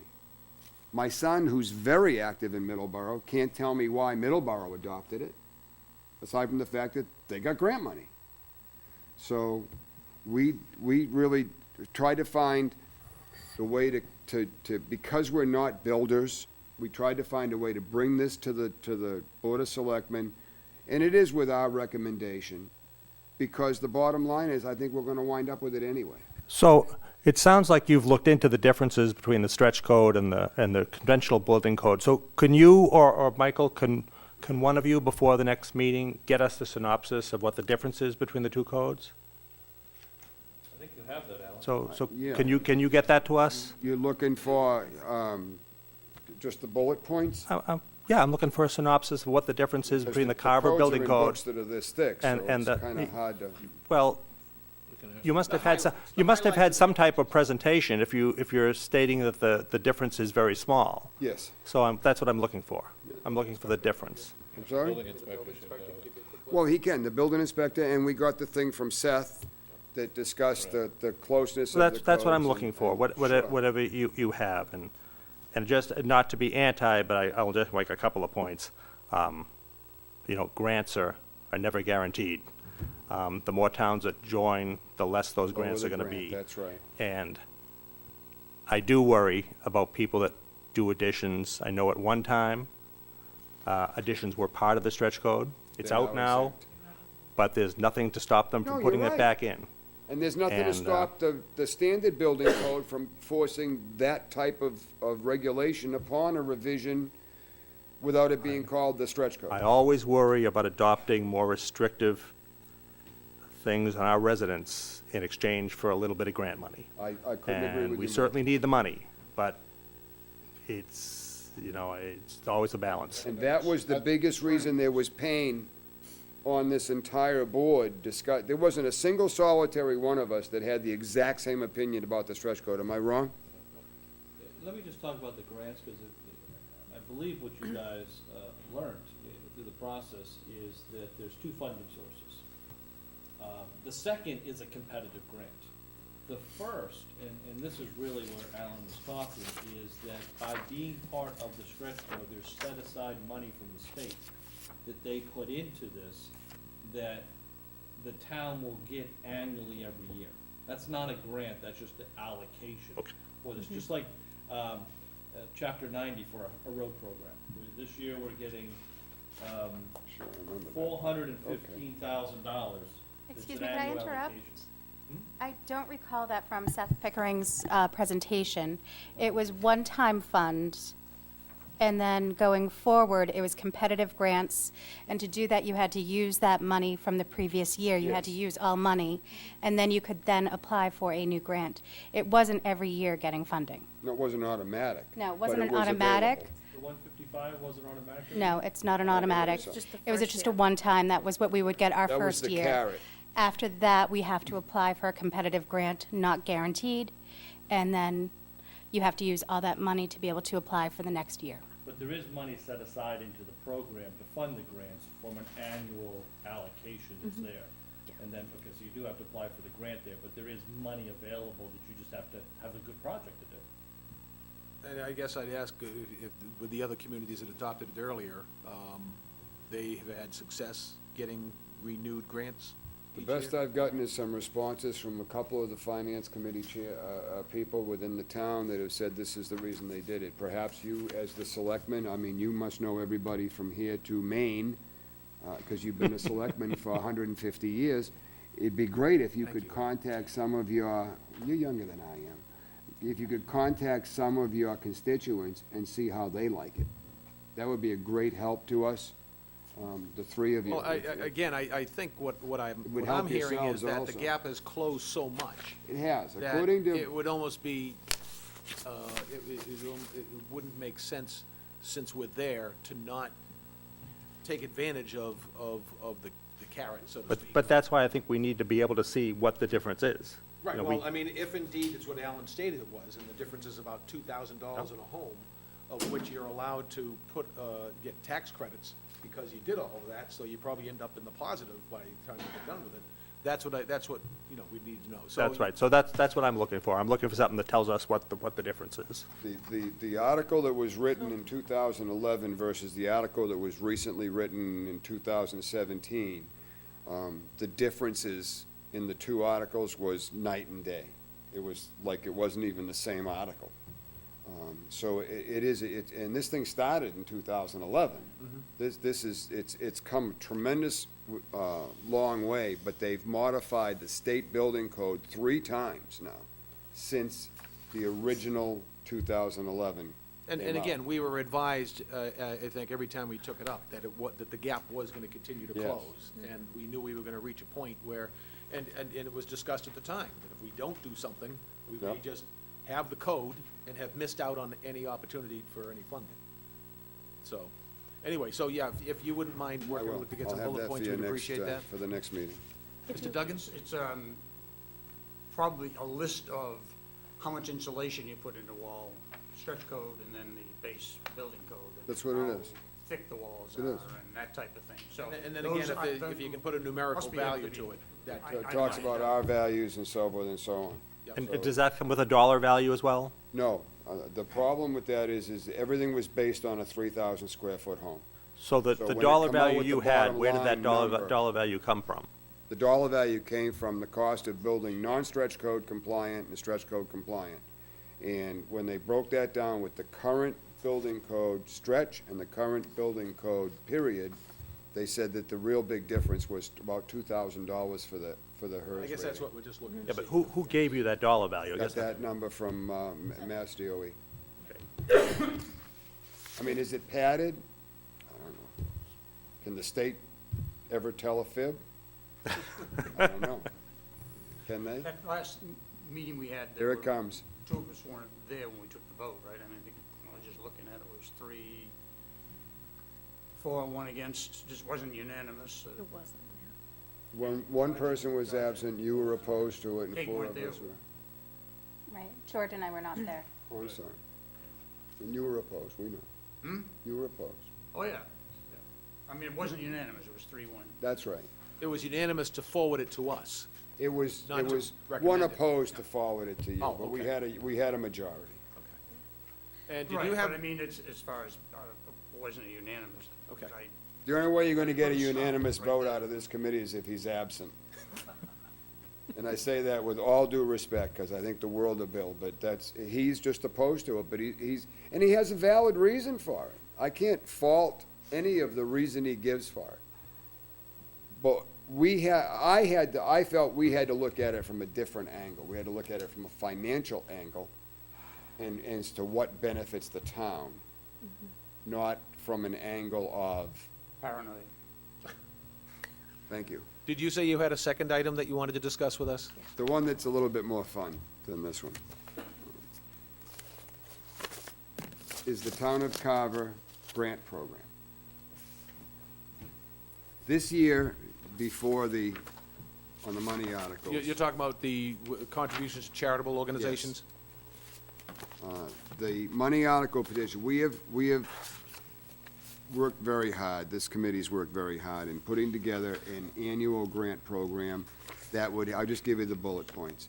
It will give a cap of $25,000 per year with a $5,000 per applicant maximum. Let me just stop you, just for people. In the past, at the end of town meeting, we've had 3, 4, 5 articles giving $5,000 here, $2,000 there Yes. to various charitable organizations. This is an alternative proposal. Yes. On how to deal with that going forward. I was getting to all of that, thank you. Yes, and the idea behind this is, and I'm really grateful to both Lynn Doyle and Meg LeMay, because when this was first brought to our attention, it was brought from the standpoint of, you can't use taxpayer money for a charity, for a charitable organization. The town can't write a check to a charity without oversight, without getting something back. It's called the Anti-Aid Amendment. It's part of the Massachusetts Constitution. And when Michael mentioned this to us, I asked to get an opinion from town council. And the opinion that was brought back from town council is that the only way this will work, in their opinion, is if we establish parameters for the funds. So we're gonna give you $5,000. We'd like you to come back in 8, 9 months and show us, what did you do with the $5,000? Who did you benefit? How much of that money was spent on residents of Carver? Because the bottom line is, it has to come back to Carver. The meeting we had tonight was that we would request that 75% of the funding would go to the residents of Carver. So we're not looking to hurt anyone. We see that Shane Gives Thanks has asked for $6,000 this year. We're gonna request that town meeting vote these money articles down, and in the same process, vote to allow the Finance Committee to establish this grant program. And if that is what happens, then we will make the exception this year and do the $6,000 for Shane Gives Thanks. Because it wouldn't be fair to ask them to vote this article down and then institute a program where the limit is $5,000 right off the bat so that Shane Gives Thanks gets hurt. We don't want that to be the case at all. The only reason we're asking for any of this is we think that this is a fair way to have oversight and vetting of the taxpayer funding of these nonprofits. So that someone has to come back to us and explain what it is they're doing with their money. It's, are you looking for it? Yeah. It's right out, it's Article Here, 16. Article 17. It's Article 16. The money petition articles? It depends on. It's Article 17, but Article 16 is the nonprofits. Yeah, page 14. 17 is the money petition, which we're gonna request that you turn down. So 16 would implement what you're suggesting. Program, that's right. And so if we vote for 16, then you'd suggest voting We down would 17. vote down 17. If they Don't vote voted, 16, then we. well, if they could vote for 16 and still vote for 17, we wouldn't implement 16 until the following year. But that would I think leave the no question that you oversight. have would be, would the groups, if we vote down those articles, would they still have a chance to get the monies? We're not taking these, we know for a fact, first of all, that the YPAC is withdrawing. No, I understand that. What I'm saying The is other that ones will be an automatic. what your committee would Yes. do its. That's right. Basically, you'd implement Article 16 and move to address these, what they That's request. correct. We're not gonna approve Article 16 and turn down anybody in Article 17. That wouldn't You be, can't say that till you do your review. well, but that still wouldn't, in our estimation, that wouldn't be fair. Okay. If the town wants assurances, then, because most likely, they're gonna vote for these petition articles. It wouldn't be right, and these are ones that we've given to in the past, South Shore Community Action Council, South Coast Counties Legal Action. I mean, this is all very reputable, you know. The reason we're getting involved in any of this at all is because without YPAC pulling out, this year was $23,000. What do we do when it's next year and it's $30,000? And then potentially, I mean, where does it doesn't have to stop anywhere if you think about it, because it requires 10 signatures on a warrant article and a quick paragraph. You get it in under the deadline and it's in the warrant. You're in essence putting a cap. This is creating a $25,000 grant program cap. Does it mean that they still can't go the other way and get an article signed and signatures and put it on the warrant? Absolutely they can, because that's state law. You can't avoid that. The only way to get around that would be if town meeting were to turn that item down and say, no, you have to go back and do the grant program. And if it is successful, town meeting may want to increase that down the road. Maybe they want to give it 30,000. Maybe they want to give it 40,000. At least we know in a budget item, we're not going to go over X. And then the group will come back and say, this is what we did. And we have some paperwork on that. In fact, I think that, I got some info from correspondence that Elaine sent me from Shelby Blair. She had got correspondence back from, some of the organizations, and I'll just give you some really fast, because I know it's getting time for pillows. Well, I know you like 3.5-hour meetings, so. No, I really don't. It really does. South Shore Community Action last year, this is in response to a question that had been sent out by the administrator's office. South Shore Community Action last year, 1,014 Carver residents, 577 Carver households. So, this year, they're asking for $5,000. Can we be pretty confident that $5,000 in our donation to South Shore Community Action pretty much goes to everybody, exclusively to Carver? Yeah, I think we can. We're not going to need a certified document to prove that. But it would be nice to know that the organization knows that we're looking over their shoulder. It's just to avoid running afoul of the anti-aid amendment. That's all. And I think actually everyone at town meeting would like to be assured. I know we all want to support the charity, but I think the idea that we know that Carver is getting a benefit from what we're voting is important. Which may not have always been the case. Right. I don't know what's been done in the past and how, I just know that we've been giving money to charity. Yeah, I don't know that there's ever been really any oversight. That's right. So that's all this is designed to do. And I think that oversight is important, especially as we go forward and more groups ask for funding, that we have somebody who has the time to bring them in and talk to them about what they're doing for the town. Just a minor point, South Shore Community Action Council's always done that for Carver. They usually have a representative that comes to the Board of Selectmen. They pass out those flyers, they leave them in the Selectmen's office. I can't speak for the other groups, but I know South Shore does. I know that out of all the, going back 25 years ago when I was in the oil business, South Shore Community Action was probably the best of all of them. We did self-help in Brockton, we did Quincy Community Action, South Shore Community Action. South Shore was probably the best as far as their transparency and their process. Everybody else was a little bit tough, and Boston was forget it.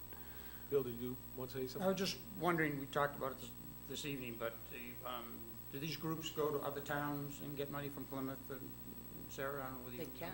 I don't know, I'm only in Carver. I'd be surprised if it But was I- only Carver. But being on the Board of Directors of South Shore Community Action Council, I do know they go ask other towns. They're not always successful. Okay, so they But can get money from. They do in some places. They get a fair amount, for example, from Middleborough. You'd be surprised. And some towns won't give them a dime. Right. They So it just have a does vary. policy, we don't give to charity, that's it. So we've been in Carver pretty consistent at that Yes. money, and they've been always very good, willing to come in and explain. I mean, obviously, all those outfits that come to us now have big confidentiality issues because the people who they serve are, they. And we won't, I don't want identity is names and protected. addresses, Right. it's none of our business. Right, but they do have, South Shore does have really good numbers. Yes. I can say that for you. And I will say this, that I got these numbers today. Shane gives thanks, last year, 702 people and 531 families were helped by Shane Gives Thanks in the town of Carver. This is all we had for numbers from them, but these were the numbers that they offered. We'd probably be asking for a little bit more than just a phone call with a number like that, but this gives you an idea of what we're looking to do for oversight, because this year they're asking for $6,000. It's not gonna bankrupt the town of Carver by any means, but it's not, $6,000 is $6,000. So if we approve, if town meeting gives you the money, or if this board approves to offer you that grant, we'd like to know where the 6,000 is going. We'd feel much It would more. also be your prerogative if your research determined that 4,000 was a better number. Absolutely. You could change it to 4,000. Well, what if we get 7 applicants? Right. And there's $5,000 limits? Now we're a $35,000 request on a $25,000 cap. So now it becomes, either we cut everybody across the board down to equal it, or we start making, suggestions. And the nice thing about that is it's suggestions as a group. So it's not the last minute toe tapping, we're ready to adjourn and get the hell out of here at town meeting, just give them what they want because we want to go home. And I think that's where the whole thing falls through the cracks, to be honest with you. All right. Thank you very much. And we will see you back here on the 19th. Everybody okay on the 19th for that? Can everybody do that? What month? We're gonna be in Maine. That aren't would you? be May. May? May. In Maine. Enjoy yourself. No, and really, we appreciate It's your in effort. 2 weeks. It's, you've definitely demonstrated the level of effort Next that meeting. you put into this, so we really You do appreciate the it. May night, can you do it? No, it's March, he's lying. You can't, he's the chairman, you can't believe anything he says. No, I'm just wondering if I missed a month somewhere. No, if it's not May, it's August. It's the usual code. Big month. It's March 19th, right? March 19th, yes. 2 weeks. Still from tonight? within 30 days of, outside of 30 days of Are correct. town meeting. I need a motion to adjourn for the finance committee. Wow. Second, third. Motion made and seconded, all those approved? Aye. Thank you all again. Thank you. You guys still got more meeting, I'm terribly sorry. Not too much, hopefully. But thank you. Now, I could listen to you talk forever, Ellen, so that it's just, You couldn't. no, that was sarcasm. I can see that. Okay, but thank you. Wow. Don't trip over one of the wires. Yeah. Welcome aboard. Oh, thank you. It's very nice meeting you. All right, town administrator update. Make it fast, please. CPC's meeting this Thursday to vote on the recreation program. That it? The draft environmental impact report is out for public review. We That's the received final the final environmental impact report. for the Route 44 project. Correct. We received this year 2020's allocation, $415,000 for Chapter 90 funds. Mr. Chairman, that completes my presentation tonight. Thank you very much. That was unusually brief and succinct. My kind of update. All right, have to wait for Ms. Hewens to return to, I'll give you a call. well, we'll go Board of Selectmen update. Mr. Townsend? Thank you. For those that are still watching, the only update I have is tomorrow is the last day to obtain nomination papers if you'd like to run for office. So if you're interested, come down to Town Hall tomorrow and see the town clerk. That's all I have. Okay. I guess that I will watch for Ms. Hewens' return. We're in Selectmen's updates, and I'm speaking slowly so Ms. Hewens can have an opportunity to share with us her Selectmen's update. Ms. Hewens? Thank you, I apologize. I don't think I have anything extra to add tonight, but thank you so much for waiting for me. Okay. In In that case, then, I would just advise people that in 2 weeks, we will be having another in-depth exploration of the town meeting warrant, discussing language, individual articles, and at that time, voting our recommendations that will be carried forward to town meeting. Actually, I just did think of something. Can we, I'll make it quick. Can we release a draft of this warrant so the public can see it? It's on the website. Oh, it is? Okay, that's great. The other thing I wanted to know is, for the budgets in the back that are always put in the appendices, I think it would be really nice if they were on spreadsheets, and also, What do you mean by spreadsheets? you know, Excel spreadsheets. I mean, the departmental budgets, not just, here's the budget, you know, here's their number, but can we see them broken down the way that we used to? And also, I'd really like to request it be in a font size that those of us who need reading glasses can actually see it. It's a lot of paper. But, Well, you can double-side it, you know? We do double-sided. Yeah, but it's unreadable to some people. Yeah, part of it is that, particularly when you're looking at like the capital plan, is trying to fit that into a sequence. We'll try to fit it in the best we can, but we do include all the budget items in the back, and we'll try to make sure they're blown up bigger. Right, and I think Sarah was talking about like a breakdown of the police budget? Or The of way, each the department way budget, each not just- department head used to do, yeah. Yeah, and it's in there, the way it's been done. Okay. I suppose the alternative would be to put it on the big pages, but that could get a little, On the what? these giant pages. Oh, yeah, That would be challenging. that'd be difficult. Okay, if there is, that's the end of selectmen updates. Do we have to vote to table the yes. 61A request?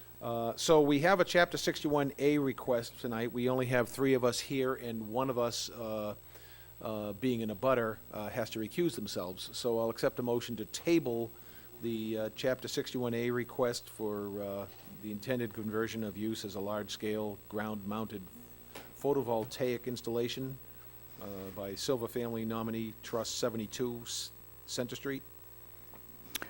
Yeah, I hope it won't be an inconvenience to their schedule, but I guess we don't have a choice. I think we have a choice. So I make a motion to table the Chapter 61A request for the Silva Family Nominee Trust. Is there a second? I'll second it. Further discussion? Those in favor say aye. Those opposed, the ayes have it. Minutes of February 19th, what's the pleasure of the board? So I had a really minor change, and of course I forgot to bring them with me, and I don't have it on my computer. So, yeah, it was just a, oh, thank you, Elaine. Look at that.